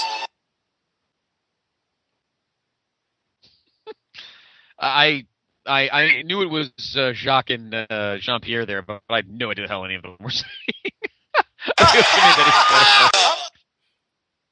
Yes, it was very funny. Whatever else they were talking about. WrestleChat.net is indeed your home for everything pro wrestling. I'm glad we do, Art. And WrestleChat.net is the winner of all the great wrestling sites. They are number one. All your WWE, TNA, and UFC notes. They, of course, have the Champ and the announcer with their podcast and their great message board. And, of course, to the right of the screen, you see the PTB Gnome. Click on that, and you go right to our Podbean page, and you can listen to this podcast right after you check the news and notes. But why don't you open up now and check the news and notes with us as we go along. WrestleChat.net is your home for everything pro wrestling. Well, all right. That didn't surprise why don't we, me a bit because Lou Albano is a big, fat, sloppy pig. I kind of enjoy that comment even more now because it was at this time of the year that he did it. So I heard a funny comparison, by the way, on Bill Simmons' podcast. Cousin Sal said Rob Ryan, he thinks he's like Captain Lou Albano. It's funny because we've often called Rob Ryan a big, fat, sloppy pig. So. Yes. Well, again, the comparison between my defensive coordinator and your head coach is that your head coach is fat all over, whereas Rob Ryan kind of has a normal face, normal legs, and this like really bizarre looking Dusty Rhodes gut. It's like he's misshapen. You know, your head coach at least is fat from top to bottom, whereas Rob kind of has skinny legs, skinny arms. Rob Ryan, he looks like he ate Ludwig Borga, shit him out, and then ate him again. Hey, El Gigante, I'm actually of course, ladies and gentlemen, our Argentinian freedom fighter. So you, well, how did you feel getting in the studio with Dusty and Jesse the Body and everybody for our special intro this week? I grabbed Derek LaRue's face and shoved it in Dusty Rose's grundle. Derek LaRue was in the studio, but we didn't allow him to speak because he's a pussy. Are you joining us this weekend for our Rhode Island front-end games? I'll be there. I'll be there.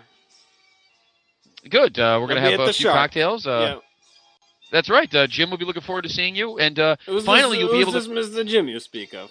I don't know this. Jim. I don't know this fellow. Oh, you will get to know him. He is quite a character. Trust me. Is he as pretty as your wife? I will tell you this, though. You will also get to meet the great Mats Rotellis as well. Mats Rotellis, I've met him before. I've beaten the shit out of him and made him grab my grundle. He looks like Wink the Clown. Wink the Clown, Matt Rotella. Yes. And we promise that there'll be no Beebs on the jukebox, okay? The Beebs, Jordan Duncan. He also tells me he's a fan of the Beebs as well. The Jordan Duncan from the Michigans. Yes, Jordan Duncan, the one who invented, he invented Andre the Giant at a house show. I hear he makes matches up in his mind, like me. Me and him, we work together. Did you see my friend on the podcast page, on the Facebooks? On the he posted the picture of me and the Great Mutas in Japan. Yes, you didn't believe me that we had this match. Legendary match. I can't believe it. I caught his mist in my mouth and spit it back at him. Wow, unbelievable dexterity you have, El Giante. Quite well. Goodbye. Have a great Thanksgiving there, El Giante. Well done. Fuck yourself, Chris Colo. Such a happy family guy, isn't he? Oh, God. Oh, I would love to see him on Friday night. That'd be very interesting. All right. I don't do any tricks. No, we don't need any tricks. All right, lots of stories. Let's blow through them. Here's an interesting one that actually just came up, and I've kind of seen this on Twitter because I follow him. And Goldust has been campaigning for a WrestleMania 28 IC title versus career match against his brother Cody Rhodes. The word is now that WWE's sources that the idea is at least being considered at this time. Why not? What else is Cody? I mean, he's not going to feud with Orton all the way to WrestleMania, so what the hell, Yeah. Why not? I think it's a good idea. Cool. And they could kind of play it off the Booker feud. He brings a Goldust in, former tag partners. I'd kind of be sad to see Goldust retire. Maybe he'd actually win the title because he was really working his ass off and putting on some of the best TV matches of last year before he got hurt. So if he's serious about having one more run, I think they could do it, and you could play up the whole thing and may have Dusty in the corner, out there as well. So it'd be kind of neat. Speaking of returning stars. Yes. Despite other reports, PW Insider is reporting that the cryptic promos airing for January 2012, which we saw this week on Raw, was the first one where they flashed it during the Twitter hashtag to have you go to YouTube, and then you go to YouTube and they had this weird, odd video where they had us, think about January. I forget the exact date. It was 2012. News came out last week that talks fell through between WWE and Jericho. Also, Jericho recently said he would never wrestle again for WWE, and when asked what he'd be doing in January, he said, "I'll be working in Hawaii." But word is that the deal between WWE and Jericho is not done yet, but Vince McMahon wants to get it out there now. WWE officials want Jericho on Raw brand to help boost ratings. And I could definitely see him coming in January and end up feuding with Punk into WrestleMania. That's kind of where I would see things going. Well, it'd be the most natural thing to do because you'd have an unbelievable. You talk about a guy that would love to get in a match with Punk right now. Punk is red hot in the ring, and Jericho just fits with everybody. Jericho is. I almost feel that in terms of match quality, Jericho comes back, you're almost getting another guy similar to Shawn in the sense that here's a guy you could just fit into any match and he'll give you 4.5 stars. So particularly with Punk, forget it. Those matches will be incredible because I think Jericho would appreciate a guy that takes risks like Punk does, and Jericho would fit right into that. So if that is true and he does come back, and we of course would love him to, he would fit perfectly in a feud with Punk. So I look forward to it. I hope it does happen. All right, next up is an update on John Morrison, who will be finishing up with WWE. His final date will be next Monday's Raw. Word going around is TNA is very interested in bringing in Morrison and Melina as a couple. TNA is looking at making Morrison the star attraction of the X Division, but no word yet if he's spoken with TNA. It said that Morrison wants out of WWE, and the company now wants him gone also. Also read, though, that Dave Meltzer said Morrison's very torn about this whole thing and is pretty sad to be leaving. But he's had enough the way he's been being treated and pushed, or lack of push. and that WWE, I think, is just sick of his baggage that comes along with him. So I think he's a guy that is probably better off leaving for a while than maybe coming back a couple years down the road, kind of rejuvenated when things have kind of cooled down. Like Jeff Hardy when he left in 2003 and came back in 2006 after things kind of cooled down, and he got a rejuvenated push. So I could see that happening. I also heard that Morrison's looking to get into some acting, which I don't know how that's going to go. I could see him maybe getting into like modeling or something, but outside of porn, I don't see him doing much acting work. No, I don't either. All right, now he's got to cut Melina loose. She's just a mess. Yeah, well, they'll probably give it a go. He's got to cut Melina loose. They'll probably give it a go in TNA together. I'm guessing. I wouldn't be surprised. And now in the stupid note of the week, believe it or not, Zack Ryder currently has heat with people in WWE for dyeing his hair blonde without permission. Certain officials are upset because all his merchandise shows him with dark hair. Come on, we know it's the same fucking guy. What's the difference? Obviously, he dyed his hair.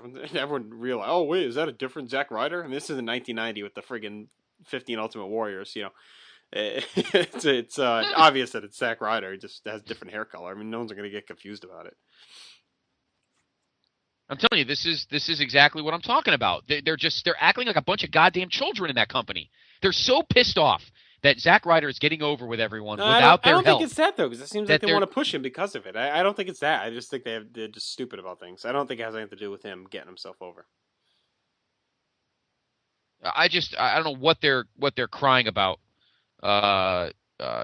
with this. This is stupid. All right, so his hair is blonde. I think it's kind of neat. And his hair, if you look at the shirt, his hair on the Broski shirt, it's about that color. It's a little lighter brown, almost borderlining blonde. Anyway. So, I don't know what I think he merchandise they're talking about. The more I see him, I think he kind of looks like Bradley Cooper. I don't know. It's kind of weird. I don't know. I see it a lot. Especially with the blonde. That is pretty funny. Yeah. All right. That's pretty funny. Here's a little, this next news note I'm very happy about. Yes. I'm very happy about this. Tickle your fancy like Mason Ryan's hair tickles you. There were reports going around yesterday that top official at Cowboy Stadium in Dallas, Texas confirmed that WWE was close to signing a deal for the stadium to host WrestleMania 29. When reached for comment, spokeswoman confirmed that WWE had interest in Dallas hosting a future WrestleMania, but said the announcement for WrestleMania 29 would not be made till early 2012. However, in an interesting piece of news, Cowboy spokesperson Brett Daniels told DallasNews.com last night that Cowboy Stadium does want to hold a future WrestleMania, but 2013 and 2014 look like bad years for wrestling. Cowboy Stadium, I don't know, apparently this guy's an aficionado on the cycles of the business, but Cowboy Stadium will be hosting the NCAA Basketball South Regionals in 2013 and the Final Four in 2014, both of which are around obviously the same time as WrestleMania. So, I don't know. I'm starting to waver. I don't know if 29 is going to be there because are they really going to want to be overshadowed by March Madness, even though it would be like 3 or 4 weeks later. They like to get in there early and really start pimping and getting into the city. So it'd be they'd kind of be competing for a while there. Especially in 2014, but that would be 30 anyway. So I mean, they're not going to go there for 30. I don't think. Well, 2013. First of all, who's this guy, Brett Daniels? I'm sorry, I didn't realize that you were the Dave Meltzer of fucking Dallas Fort Worth wrestling. I mean, what did you used to clean the bathrooms at the Sportatorium? I mean, who are you to say that 2014 is gonna be a bad year for wrestling? But I'm happy for this because that means that there's still a good chance that WrestleMania 30 will be at the Garden, which is where it's supposed to be, pure and simple. Number two, who are you to doubt El Dandy? Exactly, Brett. I agree. Who are you to doubt Dandy Don Meredith in Dallas and the stadium? Anyway, the building I think it'd be an awesome place for a WrestleMania. I don't think there's any question about that. The city is great. That might be a trip I legitimately take. I mean, because you and I have talked for a long time. You and I, of course, went to WrestleMania 20, but going to the Garden's one thing. There's a different feeling for that one. But I think we all have to get to all of our group have to get to a WrestleMania weekend, like a real one. In a different city, I think Dallas would be I was kicking around the idea of going to Atlanta this past year, but I didn't do it, and I don't know if I'm going to go to Miami this year. But I think going next year to Dallas would be pretty cool. So if they do go in 2013, that might be one I go to. Obviously, we'll probably all go to WrestleMania 30 if it's at the Garden. I think that's pretty easily documented. But I'm just happy that it's not 30's not going to be there, because we talked about how the WWE tries to think of a good idea at the moment, and then they look back and realize, well, we just botched the whole genealogy thing and wrecked it because we're stupid. So I don't think there's any idea they'll say and do what they want and posture all they want, but WrestleMania 30 will be at Madison Square Garden. I think we said, probably where the next. They should have it there. And then if they want to make up for it, have SummerSlam in a stadium. You know what I mean? Do that for that 1 year. Have SummerSlam outdoor somewhere, Phoenix or wherever else you want to do it, just to mix things up, and you still get your big stadium show for the year, if they're really intent on doing it. Well, I almost will guarantee you. I don't know about Citi Field, but I almost guarantee you that sometime in the next, mark my words, sometime in the next 3 years. I know that they're right now they're big on SummerSlam being in L.A., but mark my words, at some point, SummerSlam will be at the new Yankee Stadium. Yeah, it'd be cool. Mark my words. It should happen. Yeah. I think it'd be awesome. Mark my words, it'll happen. I don't think Citi Field, because I don't think Citi Field is laid out right for a wrestling show. Although I don't know what it's called now, MCU Park in Brooklyn, where the Cyclones play, which is the Mets single A team, has done back-to-back TNA house shows, outdoor house shows, 4th of July weekend the last 2 years. I didn't get to them, but so it'll work. I mean, that's on obviously a smaller scale, but I'd love to see a SummerSlam at MSG or at Yankee Stadium. I think that'd be very cool. Yeah, very awesome. Yeah, and right. I mean, it's 50-something thousand, so they'll make money on it. So plus all the luxury boxes. Okay, a few more news and notes here regarding WWE's recent Twitter craze. Top-level employee has said that WWE realizes they are going overboard with it, but it's being done to build awareness of the product. Because the feeling is that ratings have been dropping lately because people aren't aware of WWE's product. I agree that social media is a good way to go about things. I like their infrastructure they built with it. I think that there is a limit, though, and I think they have. They do tend to reach it over the last few weeks. I think the overload on commentary, to me, annoys me more. I don't mind the graphics, putting the guys' Twitter handles and all that stuff, and the constant barrage on Twitter, but the commentary needs to slow down with it. I think that's where things really are getting out of hand. Yeah, I don't think the announcers need to go crazy about it. And sometimes I wonder where these guys are coming from. I don't think people are aware of the product. Are you kidding me? What the hell are you guys doing? This isn't and this isn't a knock on the show, but this is an example of an underexposed gem. We're not talking about, our wonderful show Lucha Libre USA here, where, they're buried at 10 o'clock in the morning on a Saturday where they belong in a better time slot. We're talking about Monday nights at 9. It's WWE. It is the brand. I can kind of see a little bit where people, non-fans, I think is what they're trying to reach, hoping maybe some of these larger personalities and maybe people didn't realize that The Rock was back and stuff like that. I can kind of understand what they're saying. I mean, I don't think they mean awareness within the wrestling community. I think they mean awareness in the general pop culture community. That's how I take it. Well, I mean, they need to be a little more. Well, maybe they need a little bit more. One thing that WWE has stopped doing, which I think they need to do again, and TNA did it for a while, at least down here in Fairfield County, which is right in WWE's wheelhouse, is put some billboards up. What happened? Why don't you put billboards up for Raw? Billboards up for SmackDown? They did it for Stupid Impact. Buy some billboards and start pimping the shows if it's that big a deal. Why didn't they put up a billboard, The Rock is returning, and buy a billboard space for 6 weeks or something? I mean, go back to old school advertising then and stop worrying about the social media. That'll work itself out. Start taking care of some regular advertising. I think you'll be fine. So speaking of Impact, I don't know if anyone's aware of this. If you have with Verizon, or I don't know if other cable companies do it as well, but on the Spike TV on demand, they actually have an archive of Impacts. Like the last, really? The last 6 or so were on there. So I want to try and go back and watch some of them because I've heard that the last month or so the show's actually been very good, and up until this week it's been better than Raw. So I am curious to go check it out. I haven't been watching it. Once the new TV season starts, I just haven't had room to record it and watch it. But it was kind of cool. Right. I kind of stopped last week when I was laid up and looking for anything because Netflix was down. I was looking for anything to entertain me. I was playing around with all the on-demand stuff. And Verizon actually has a very large cachet of on-demand stuff. But it was kind of cool to see all those Impact episodes. So, good. All right, regarding your boy Brodus Clay. Yes. He's been backstage every week and was there again this Monday. And this week's show was rewritten several times. And the rewrites are what's keeping Clay's return pushed back. And also those rewrites are what knocked Jonah Hill out of Raw this week. Apparently he filmed all his backstage segments in L.A. last week and were supposed to air. But due to the rewrites, they said a lot of them weren't going to make sense. So they ended up just cutting them all out. That's a bummer. Well, the Jonas Hill stuff I don't really care. I mean, I like it, but I mean, whether he was on or not is irrelevant to me. But the Brodus Clay thing, they better be careful before they just, that thing totally poops out and then you're done. They better get him on soon. Because people, I was getting excited about the vignettes, and it'd be good to have him on, another good heel. We could put him back. I think getting him back with with Del Rio may actually help him. Unless they do take Del Rio to SmackDown, then they can think of something else. But he's a guy I think they definitely need to kind of bolster the mid-card, keep the mid-card going fresh. Maybe Brodus works with Vicky. Put him with Vicky, yeah, you know, that and could work kind too. of build that stable up a little bit. And, you know, obviously Dolph is fine, and you got Swagger there, and put Brodus there. Make that stable something special. Make it work, you know? So that might not be a bad idea. But, yeah, you better get this going soon. And all this rewriting of Raws is kind of botching a lot of things up. So hopefully they get this taken care of and get him on TV. He's well overdue. All right.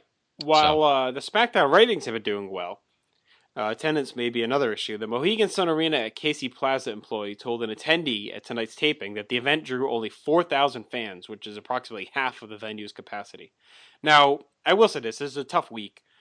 Thanksgiving week, a lot of people may be traveling, but still, that is not a very good number. We'll have to see if that becomes a trend or not. I think this is something that's plaguing all sports, though. Especially, I thought it was plaguing the NBA a little bit last year, that television in general has become such a great experience with all the high def and these large flat screen TVs and surround sound, that a lot of people just don't want to spend the money to go to live events and have to spend money on parking and waiting in line and all this other stuff when they can just sit at home on their couch and have all, you know, the food and drink they want and experience the great picture quality. Right. And I'm not just trying to make excuses. I'm saying this is true, I think, for many events in sports, not just wrestling. So we'll see. I mean, I think in the end, a hot product cures all. I think if they were putting on a more compelling product week to week, I think more people would go. If you look at Boston, I know that's sold out, but of course The Rock was going to be there, so that was a major part of it. But we'll see. We'll see. We'll kind of track that as it goes along. And the final note, I'm sorry, go ahead. No, I was going to say, is this the Mohegan Sun Arena? This isn't the one near. This wasn't the one in Connecticut, right? No, Mohegan Sun Arena at Casey Plaza. I don't know. Was that? I don't know where SmackDown was filmed. I don't know if it was in. Is that in Atlantic City or something? I don't know. That's a good question.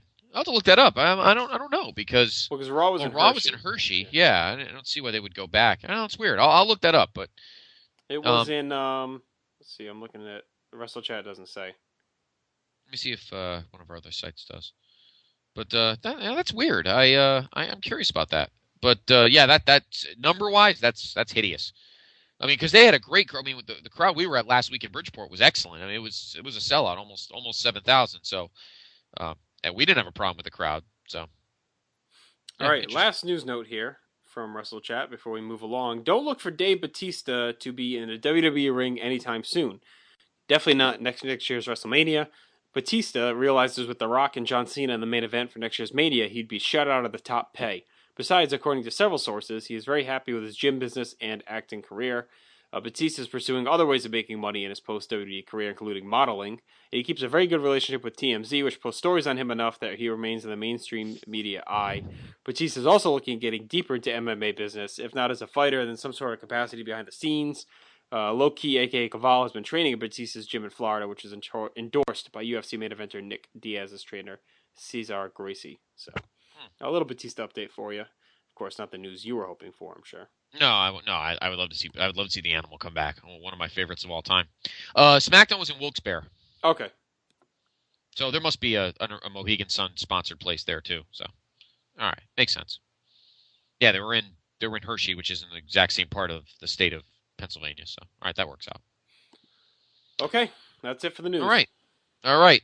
It is time now for your Place to Be Nation favorite interactive segment. What kind of disgusting, despicable? He's an asshole. Who the fuck is this asshole? You're all a bunch of fucking assholes. Do you know who I am? At grade A, genuine, authentic asshole. Hey there, PTB Nation. It is now time for the greatest segment in podcast history. You know what I'm talking about. It is time now for the PTB's Asshole of the Week. You're an asshole tonight. Of course, as Place to Be Nation's favorite asshole, Derek LaRue, brings us into the Asshole of the Week segment. Away we go. Scotty, why don't you start reading the nominees? We want to rotate this week? We'll rotate this week. Yeah, we'll rotate this week. We'll begin with my favorite Laker fan, friend of mine, Corey Ferreira, who says, Matt fucking Hardy. He was on the road to recovery, and now he's fucked up again. Well, he is one of the few multi-week winners So maybe he's been yearning to get his title back. Rob Houston. Matt Hardy was for throwing start again. Rob Houston has me tongue-tied. Matt Hardy for getting thrown out of rehab that he did not even pay for. Now that's an asshole. And how about Cena for looking like a bitch at the end of Survivor Series? Yes. Okay. Matt Davis. Whoever decided not to book Ryder at Survivor Series. Truly asshole of the week. Austin Pfaff, the master of the FedEx ground. I think it's pretty obvious that Matt Hardy needs to regain his throne once again. And thumbs up to Reby Sky for not bailing him out. The master of the apostrophe and a guy who was at Survivor Series on Sunday night, J. Arsenio D'Amato. Welcome back, Matt Hardy. Jeremy Nichols, our good friend. The Rock for coming back, cutting a good promo, having a great match, and then leaving us again for another 5 months. Yes. PTB Nation's very, very successful and very talented art director, Jason Greenhouse. How do you spell junkie? H-A-R-D-Y. Mike Wilkinson, not a whole lot going on, so I'll say Hardy as well. By the way, listening to Listomania, and I agree with Mike on this, I think Scott's the asshole of the week for this. Just listening to the Listomania, and Scott, you are way overrating the Triple Threat from 2008. Remember, my name is Triple Hermit, and the H. Kozlov stuff was just brutal, mostly due to Kozlov. Just want to put that out there. Happy Thanksgiving. And then Mike goes on to say he's changing his vote. To the sports writers who voted Justin Verlander for the MVP, pitchers have their own award for a reason. Now, I am a Red Sox fan, but I do not believe Ellsbury is the MVP. It should have been Bautista. Verlander deserves Cy Young, no doubt, but MVP should be a position player. I actually disagree with that, Mike, but we don't have to get into all that right now. We'll maybe pick it up if we get some time later. Yeah.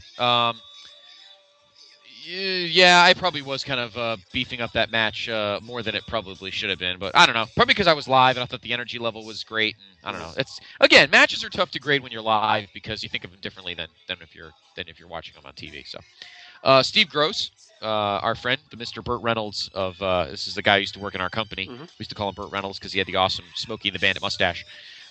It's official. R-Truth for getting his little Jimmy ass suspended. Matt Souza, R-Truth for getting suspended. He was on the best run of his career, and now it's all going up in smoke, pun intended. I guess he isn't a good R-Truth after all. And I agree with this one. I don't know. Our friend Matt Mars, a good friend of Steve, Burt Reynolds Gross. Deshaun Jackson. I guess I'm bitter at Philly for showing up the Giants, but this guy is a douche. Also, whose ever idea it was to book CM Punk in the middle of Raw? He's the champ. Come on. They would never do that to Cena. No, they put Cena in the middle of matches. I was okay with it there because, it was just supposed to be a long match to anchor the show. And you could argue that the 10 o'clock hour is just as important as the closing segment. Yeah, I agree. And you couldn't do the Awesome Truth breakup in the middle of the hour. That would have wrecked it. So, looks like it's a tight race. I mean, R-Truth came on late. He got a couple of votes. Hardy obviously got the majority of the votes. I think if the R-Truth news broke earlier, before all these people posted, I think R-Truth probably would have ended up winning this. But I think we're going to go with majority here and go with Hardy. Yeah, I got to go with that, too. To Mike Wilkinson, look, I don't have a problem. Justin Verlander's numbers were ridiculously gaudy. And I have nothing against Jose Bautista, but the Blue Jays still finished fourth.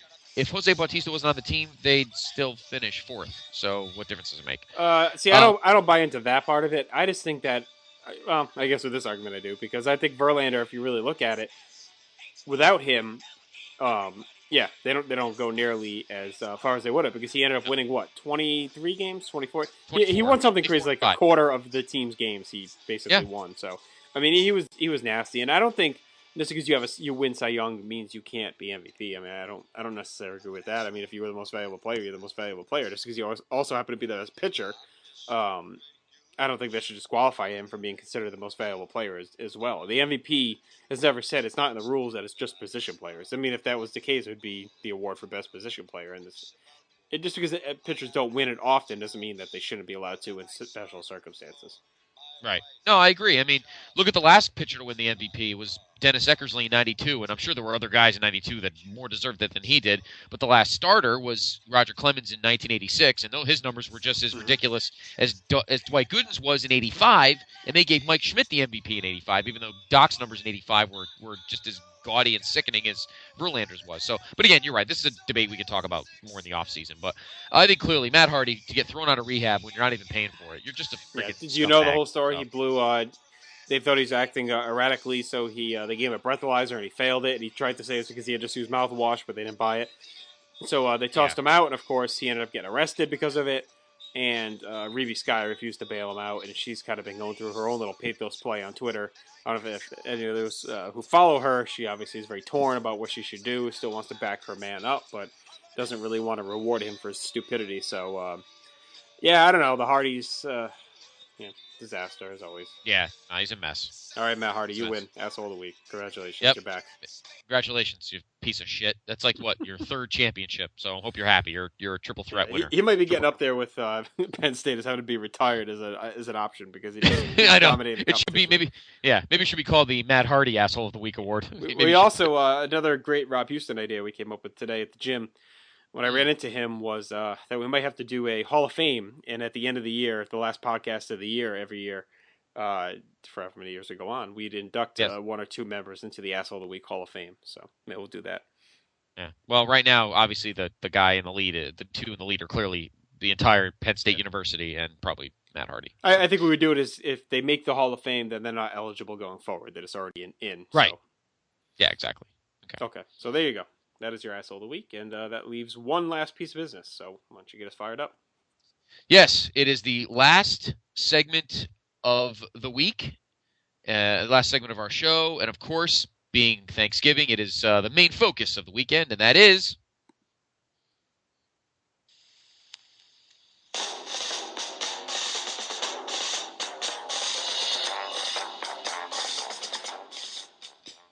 And of course, we had another week of unpredictability as teams fell by the wayside that shouldn't have, and teams won that shouldn't have. And as Matt Mars mentioned, the Giants laid a ridiculous stink bomb for the second week in a row against the Eagles, essentially keeping them in the race.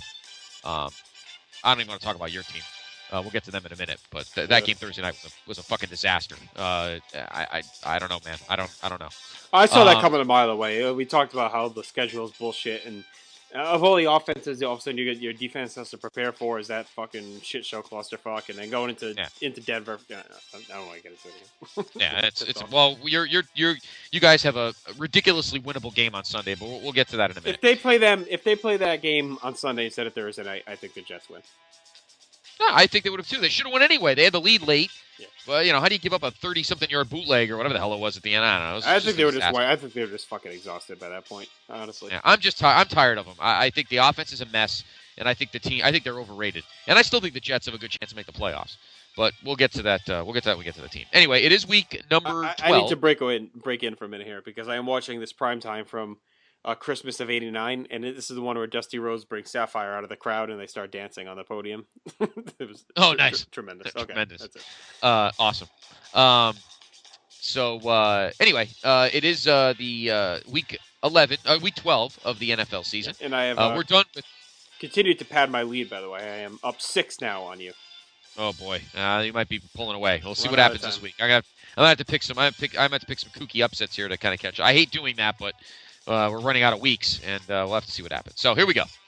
It is, of course, the most gridiron-loved weekend of the year, which, of course, it is Thanksgiving weekend. And before we begin, my PIC, with Thanksgiving comes, obviously, plenty of football. Not only do we have 3 NFL games we'll talk about, but obviously, college has been a big deal this weekend. LSU Arkansas Friday, the Iron Bowl Saturday, a lot of rivalry games. Notre Dame plays Stanford on Saturday night. Obviously, my Chargers, University of New Haven, playing a D2 playoff game on Saturday. They're taking on Kutztown, Andre Reed's alma mater, incidentally, in the second round of the D2 playoffs. But I want to ask you, Thursday, obviously, is always a big rivalry day for high schools, big high school football games. My alma mater, Notre Dame of West Haven, plays the Green Bowl. We're the Green Knights, and we play Hampton High School, and they're the Green Dragons, so that's the Green Bowl. What is your alma mater's rival, my friend? Who does Hendricken play on Thanksgiving every year? I believe it should be Tollgate. I'm not positive about that. I can try and find out for you. Okay. No, I'm just curious what your alma mater plays Thanksgiving. I'm sure they do play. So, varsity football coming events 11/24. Yes, regular season game versus Tollgate. So that is their main rival. So. And historically, I'm sure you've had a pretty good history in football. So yeah, this year they are 7-2, and of course last year they won the Rhode Island State Super Bowl for D1. So that was a good year. Excellent. Oh, good. All right, good. So maybe are both. And I think Notre Dame is. I think Hamden's been pretty horrible the last couple of years. So I think I'm probably going to win tomorrow.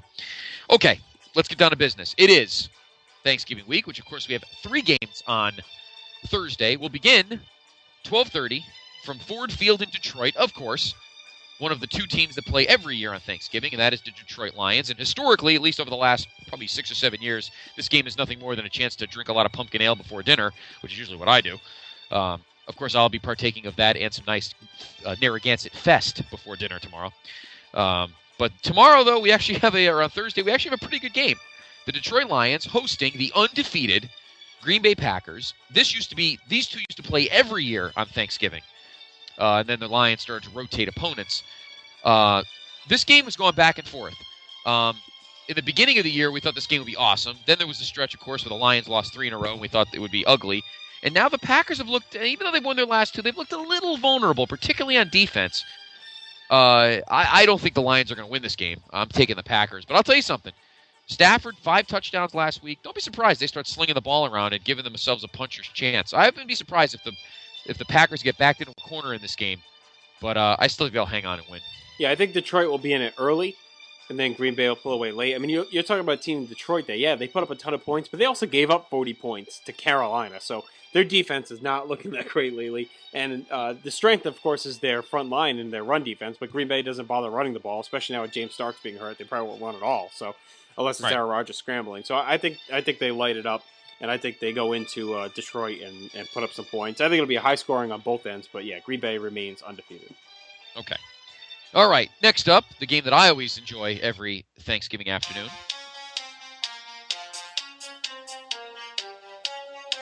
And look who's battling back, the sunglasses.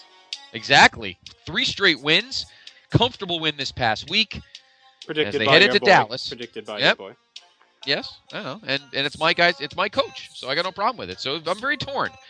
But from Cowboys Stadium in Arlington, the possible home of WrestleMania 29, the Dallas Cowboys hosting the Miami Dolphins in a rematch from way back in 1993, the infamous Leon Letts snow game, where the Cowboys, en route to their second Super Bowl in 4 years, gacked that game when Leon Lett touched the blocked field goal, and the Dolphins won it again, or won it on a second kick. I'm making 2 predictions. I believe the Cowboys will win this game, and I believe they will trail at halftime. Mark my words. The Cowboys will win 24-14, but they'll be down 14-10 at the half. Guaranteed. Guaranteed they'll be down at the half. Miami has looked very good lately. Matt Moore looks like he's getting into a little bit of a rhythm, but I can't see them beating Dallas. Dallas knows they need to win these games. I thought they were going to fucking shit the bed against Washington last week, and I was pretty pissed off, but they ended up pulling that out, and I think they usually play well on Thanksgiving Day. I'm curious, do you know what their record is, especially lately? It seems like they win most years. They haven't really lost in a while, right, on Thanksgiving? I know they smacked the Jets around a few years ago, and then last year, I believe they won as well. Last year they lost. Who, the Cowboys? Yeah. Did they lose last year? No, last year they lost to New Orleans. That was the game where Roy Williams caught that bomb and then fumbled at the 10-yard line, and then Hartley, or whoever the kicker for the Saints was, kicked like a 50-yard field goal with no time left. That's right. But the Cowboys were down like 24-0 in that game, and then almost came back to win it. That's right. Yeah, was that Garrett? Wasn't it like his first game or something? Yeah, it was Hartley. Garrett's Jason game? Garrett. No, it was like Garrett's like 3rd game. Oh, okay. It's like his 3rd or 4th game. But they made a nice comeback, and then that dope Roy Williams fumbled a bomb at like the the Saints 10-yard line, and then the Saints kicked a field goal at the end, and they won by like 3. So that kind of pissed me off. But anyway, but the Cowboys had won the last few years before that. So yeah, I guarantee you they're going to win, and they'll be losing at halftime because that's just what they do. All right, final game on Thursday. We go to M&T Bank Stadium in Baltimore. Game of the week, definitely here. Yeah, we've been looking forward to this game. It is the Family Bowl between the brothers Harbaugh, Jim's 49ers, John's Ravens. I've been torn on this game because, first of all, you've got 2 really good defenses. The Niners' defense has not given up a rushing touchdown this season, nor have they given up a 100-yard rusher in, I think, their last 32 games. The Ravens' defense is always awesome. But Ray Lewis, I don't know if he's playing again this week. It sounds iffy, and I think it's hurting them if they're playing on Thursday night. So. Yeah. So if he's not playing, the question here is, JR, who do you trust more in a big spot, Alex Smith or Joe Flacco? I'm going to take Flacco. I think the Niners' winning streak ends. It'll be a really good, hard-hitting game, but I like the Ravens by a field goal at home. I'm going to take the Niners here.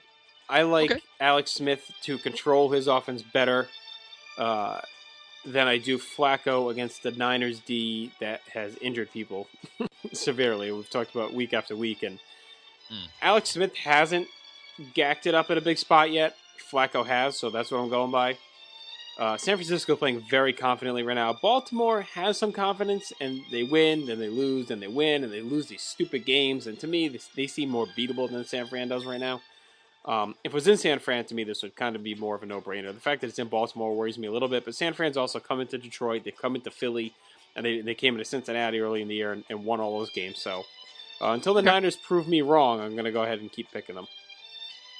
Okay. So there's your 3 Thanksgiving games. Hope you hope very great lineup this year. Very great lineup. Yeah, 3 awesome games. We haven't had that in a while. I mean, for competitive purposes, I'm glad the Dolphins are playing a little bit better, but obviously I hope the Cowboys win anyway. All right, let's go to Sunday. We will begin. We got, 7 1 o'clocks, 4 o'clocks, and of course the NBC game and then the Monday night game. We begin at Everbank Field in Jacksonville, where the Jags host the Houston Texans. Houston starting one of your former boys, Kellen Clemens. No, they signed him. Matt Leinert's starting.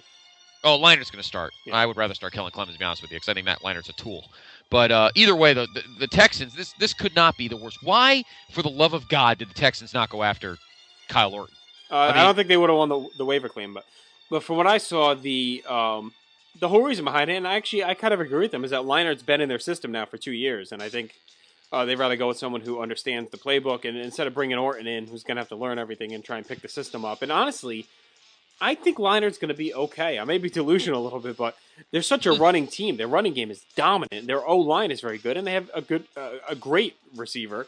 I think Leinert's just going to kind of do what Alex Smith is doing and these other game-managing quarterbacks and hand the ball 30 times to Arian Foster and Ben Tate, and then just toss a couple bombs down to Andre Johnson and let the defense do the rest. And I think if there's any team built to survive having Matt Leiner as the quarterback, it's this one. Especially with their division as well. Yeah, though that's the thing, and I'm glad you came up with that. That's great reasoning. I'm not a big Leinart fan. I never have been, and that's not just my Notre Dame bias. I never thought he was a smart guy to begin with, but you're right. This is a team built to run the ball. Foster's run the ball. Ben Tate's been a beast, and this defense is very good. So, I mean, regardless, I'm going to take the Texans anyway. Jacksonville's still a mess. Yeah, I agree. I think Houston will survive this, but I'm curious to see how this plays out over the rest of the season. I don't know. This may have hurt their playoff chances, but Matt Schaub, to be honest with you, and you said this a couple times, really hasn't been playing that great anyway. He's been okay, but he's been more of a product of the system. He hasn't had to do a lot, and he hasn't done a lot. So, to me, I think Leinart is he going to give you 100% of what Matt Schaub's been? No. But if he gives you 75%, I think you're good if you're Houston. Okay. The only thing this might knock them out of, instead of getting like a 2 seed now, they may be a 3 and have to play that first round, which could hurt them. But. Yeah, they will be at home, and they may play a beatable team, but we'll see. All right, ready? We go to the Snoopy Bowl, MetLife Stadium in the Meadowlands, where the Jets host the Buffalo Bills, 2 teams that could use a win in the worst possible way. Well, they're both tied now, 5-5. Yeah, but I think the Bills are done. I think they're done. I think the clock has struck midnight. Well, I don't know if you saw the news today. Fred Jackson's out for the year. I did not see that. So they're done. It's over. Yeah. You need this bad, my friend. I mean, bad. It is panic time now. I know we don't like to get about this, and you're usually very laid back, and you're like me in a lot of scenarios. You and I are both glass half full kind of guys. We've always thought that way in the years we've known each other. We're both glass half full kind of guys, but you need this game badly. And every game here on out for them they're in playoff mode now. The Jets, they need to win out pretty much. They can afford one loss probably, and with their schedule, I think they can take 5 out of 6. The key for them obviously is going to be rebounding here. Rex Ryan is kind of calling out Sanchez like he did last year around this time. He's actually been giving Mark Brunell snaps in practice to kind of light a fire under Sanchez's ass, and Ryan says he's not talking to him because Sanchez hasn't talked to Ryan because he's pissed off about it. And, I think he's trying to stoke the fires a little bit. I was scared about that Denver game. I voiced my concern last week. Going in, I didn't like that it was a short week, them having to go into Denver. I thought they looked wiped out. The offense, though, is worrying me. And as much as, people give Sanchez shit, his O-line since that Baltimore game has not been very good. D'Brickashaw Ferguson probably had the worst game of his career this week. And he just got destroyed by Denver's defense. And Sanchez can't be effective when he's being rushed. Because when he's being rushed is when he telegraphs those stupid slants and screens instead of throwing deep every now and then, which he's not allowed to do because he doesn't have the time to do it. So his O-line, I think his offensive coordinator, really let him down this year. They never throw deep. They never take any chances. Everything is short and inside, and that allows defenses to know exactly where Sanchez is going a lot of the time, and that's when they get those killer pick sixes like Denver got. That's what turned that game around. And, losing Braylon Edwards, I think, hurt their deep game because he was such a deep threat for them over the last 2 years. And, of course, if you look at it, I know I'm coming across as a big-time Sanchez apologist here, but I think these things are all valid points. He got all new receivers pretty much this year. It was a lockout-shortened camp, so he had very little time to work out chemistry with them. You have an offensive coordinator who seems to be trying to play Madden instead of fucking being, intelligently coming up with some kind of game plan. He's trying to impress everyone how smart he is. I think these things, plus the weak offensive line, have really affected him. And plus, when you go back and forth with all the curtain jerking they've done with him, fucking with his head over the last couple of years, I think he's just really a mess right now. And part of me was hoping he'd stand on the ground when he got crushed last week with the... that was another bullshit call, by the way, or lack of call. He got whacked twice in that game. Late hits and that were not called. More bullshit that added to that loss. But as is, this obviously is a must-win. I think they win. With Fred Jackson out, they handled Buffalo in Buffalo with Fred Jackson a few weeks ago. So I think they're just a tough matchup for Buffalo.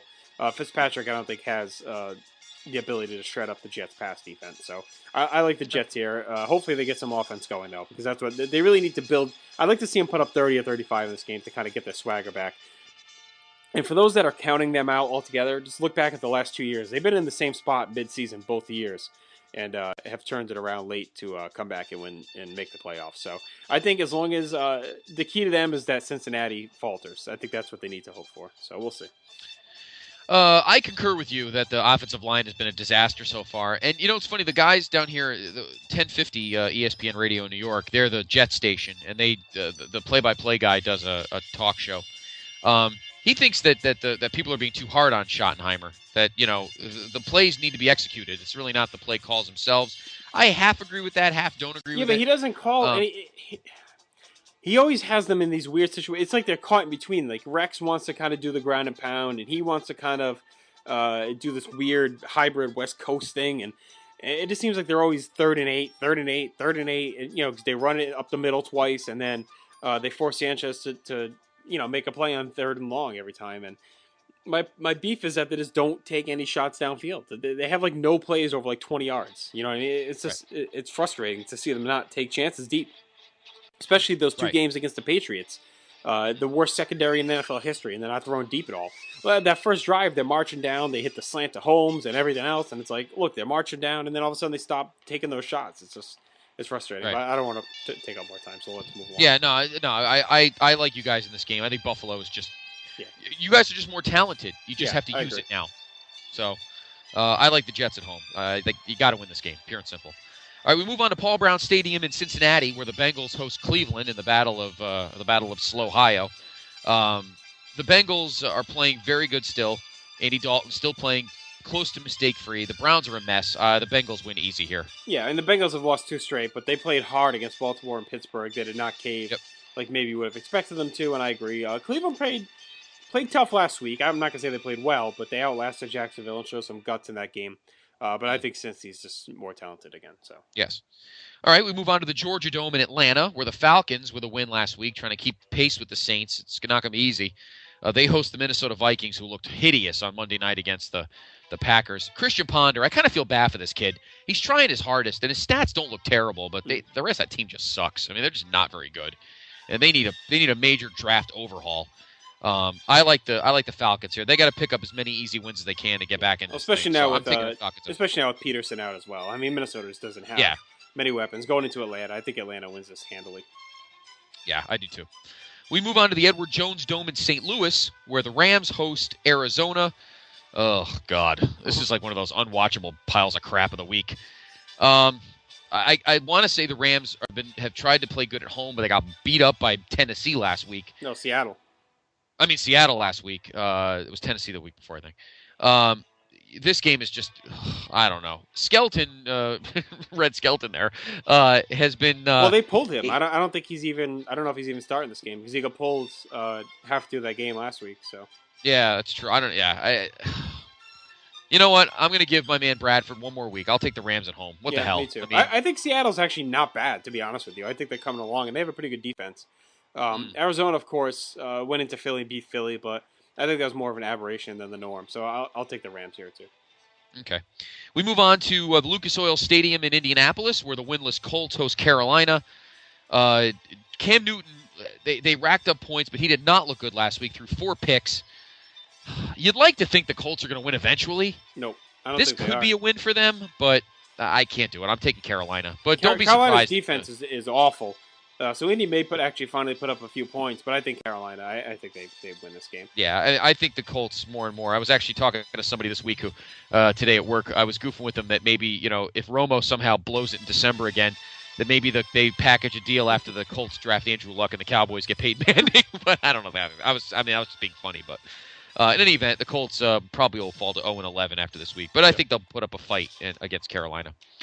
All right, final 1 o'clock game, LP Field in Nashville there, or Memphis. I always forget where they play.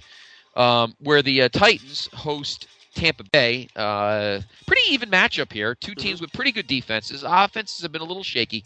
I'm going to take the Titans at home. I've kind of lost faith in the Bucs. I don't think they got what it takes to finish off this season. No, actually, they played pretty well against Green Bay, though. They gave Green Bay a game. They did. Hasselbeck will be back this week after missing half of last week's game. I think their running game finally gets going. Tampa's run defense is not very good, and I think that's why they play Green Bay pretty well, because Green Bay doesn't run the ball. So in Tampa's run defense is their weakness. But Garrett Blount looked pretty good last week. I don't know if you saw that ridiculous 50-yard scamper he had where he just broke 6 tackles and dragged 2 other guys into the end zone. But Tampa's showed some guts. But in Tennessee, I like Tennessee here, because I think Tennessee with Schaub going down, maybe they see themselves having some chance of maybe climbing back into that division. So I think this is kind of a must-win for them. So, last week it's funny because he dragged guys on the defense of the best team in the NFL. So that's why I'm saying the Packers might even have some weaknesses on defense. But and Josh Freeman did throw for 300 yards, but I don't know. Tennessee has been tough at home this year, and maybe getting Hasselbeck back will give them a little spark. I'm going to take the Titans at home, but Tampa could win this game as well. But I'm going to take the Titans. Let's go to the late games. Alameda County Coliseum in Oakland. The Raiders host Chicago, who will now have Kyle Orton at the helm. Nope, Caleb Haney.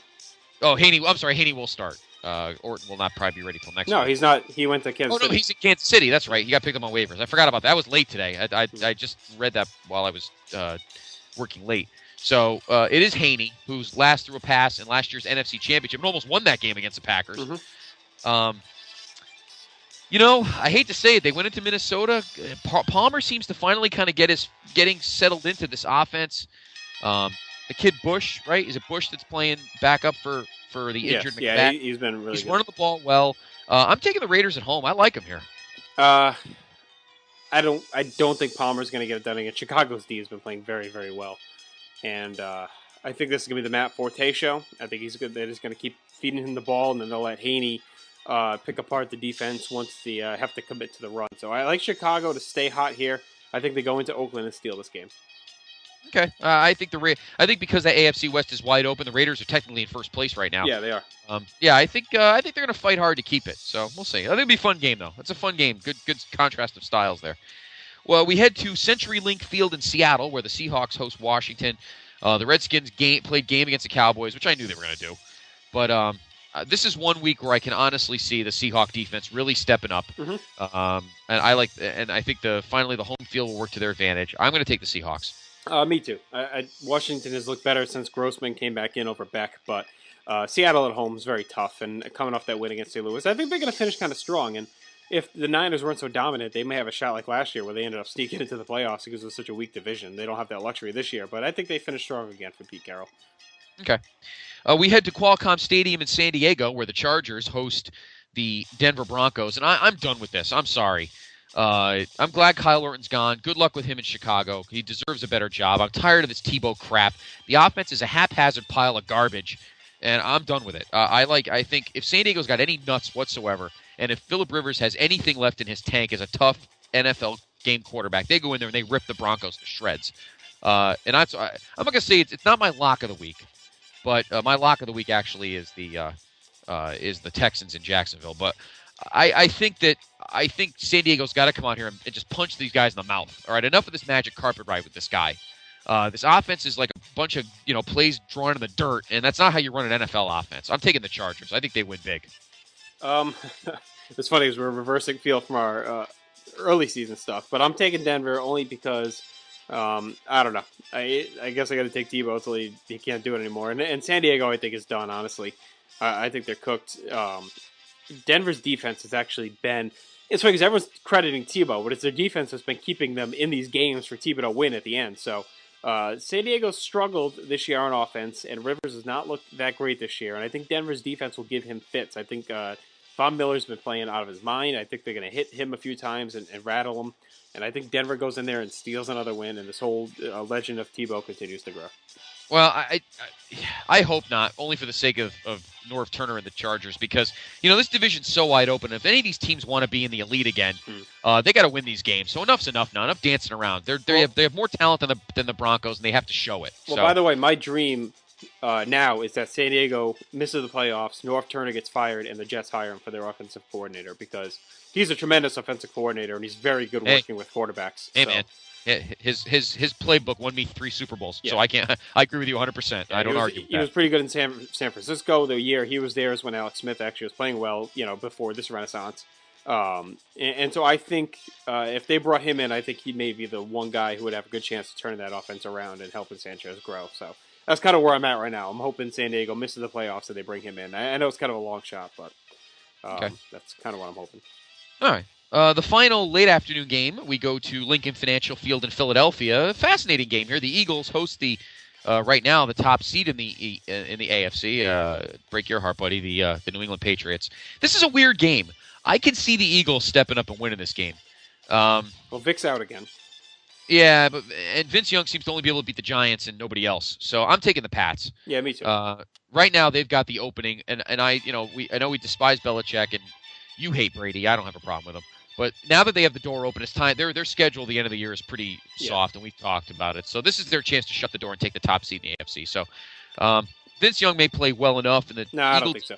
I mean, it's too bad because if Vic was here, I think he'd do pretty well against the Patriots defense. And the Patriots' strength there obviously is throwing, and the Philly pass defense is pretty good. I can see the Pats trying to run a lot this game and try and get Green Ellis going. But I like New England to go into Philly. I can't see Vince Young beating the Patriots. Okay.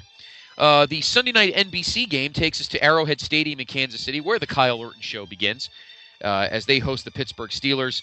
I don't think Kyle Orton. I think he'll look good on offense, and they'll score some points, but I don't think they're good enough to beat the Steelers. Pittsburgh needs to keep pace with the Ravens, and they may get an opening here, particularly if the Ravens lose Thursday night to the Niners. So I'm going to take the Steelers on the road. This is a game they have to win. Yeah, this is my lock of the week. I think Pittsburgh takes care of business. Roethlisberger's going to play, so. They had their week off. They should be a little bit more rested, and they'll go into Kansas City and dominate. Okay. And finally, the Monday night game takes us to the Superdome in New Orleans on ESPN, where the Saints host the Giants. The Giants are a morality wreck. I feel bad for our man Andy Flanagan and Dr. G and all the other Giant fans because they're just a disaster right now. I thought they were going to stick around, but 2 straight bad losses. Brandon Jacobs is pissing off the fan base. Poor Eli's got no time to throw. The receivers don't know any of their routes. It's just a disaster right now. I really do think, and I've been saying this to a lot of people, the Tom Coughlin era has to end. I think the whole makeup of that team needs to change. They've got a 1-2 punch where they got to play the Saints and the Packers back to back. I don't see them winning either game. Saints win this one at home.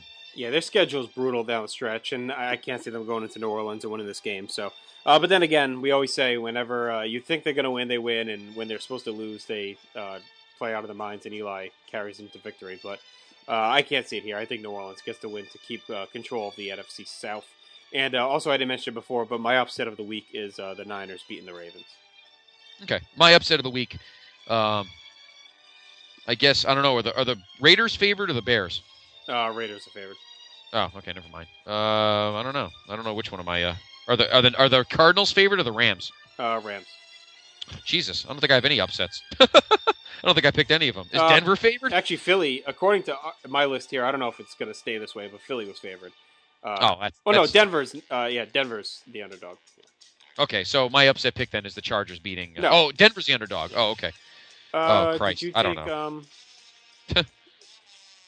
No, you didn't take Minnesota. You didn't take Indy. No, Jesus, I don't even know. Wow. I was going to take the Lions, but that's a stretch. I guess you have Who's to, favored? You can go with is the Baltimore Patriots. favored or the Niners favored? Baltimore. Oh, okay.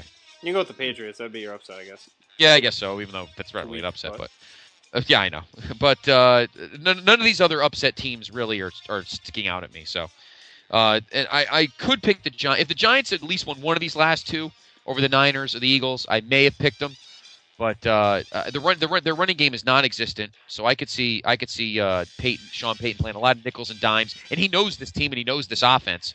So there's no doubt he'll pick these guys apart, and the Saints will win easily. All right, there is your week 12 picks in the NFL. We'll see if I can play catch up. I think you and I disagreed on maybe 3 or 4 games. So we'll see what happens.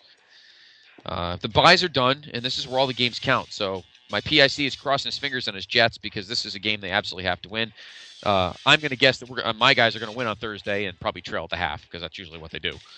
So that's it. We have gotten through our cornucopia of fun and games. Okay, so with that, we're going to go ahead and start wrapping things up a little bit. Of course, I did mention this on the Facebook page, but we're going to go ahead and say it again. This week we will not be having a vintage vault, just because of the way the week is going. It's pretty hectic, and Scott's going to be coming here on Friday. We're just not going to have time to record one. We don't want to rush one just to get one in for you. So please forgive us. We're going to take the week off. We're going to do this headline show tonight. We'll be doing headlines again on our normal night next Wednesday, and then the weekend after, of course, we'll be back with Survivor Series 94. So with that said, I'm going to go ahead and wrap things up. Thank you, as always, for listening. And Scott and I are very thankful for the Place to Be Nation. I think that's our main Thanksgiving greeting for you from here. Absolutely. With that. So with that, have a happy and healthy Thanksgiving. Have a good day tomorrow, or whatever you listen to this today, I guess. It's already Thanksgiving as we're recording this. So, Scott, happy Thanksgiving to you. Gobble, gobble. Yes, as well, PIC. I'll see you Friday. Yes. So with that, we are out. Take care. We will talk to you next week. Have a good week off from us. We will have a good week off from you, and continue to keep the conversation up on the Place to Be Facebook page. So we enjoy that chatter that goes on there throughout the week. So for Scott, I am Justin. Take care. Happy Thanksgiving, and good night. Peace. My big brown shoe. Love to eat the turkey at the table. I once saw a movie with Betty Grable. Eat that turkey all night long. 50 million Elvis fans can't be wrong. Turkey lurkey do and turkey lurkey dap. I eat that turkey, then I take a nap. Thanksgiving is a special night.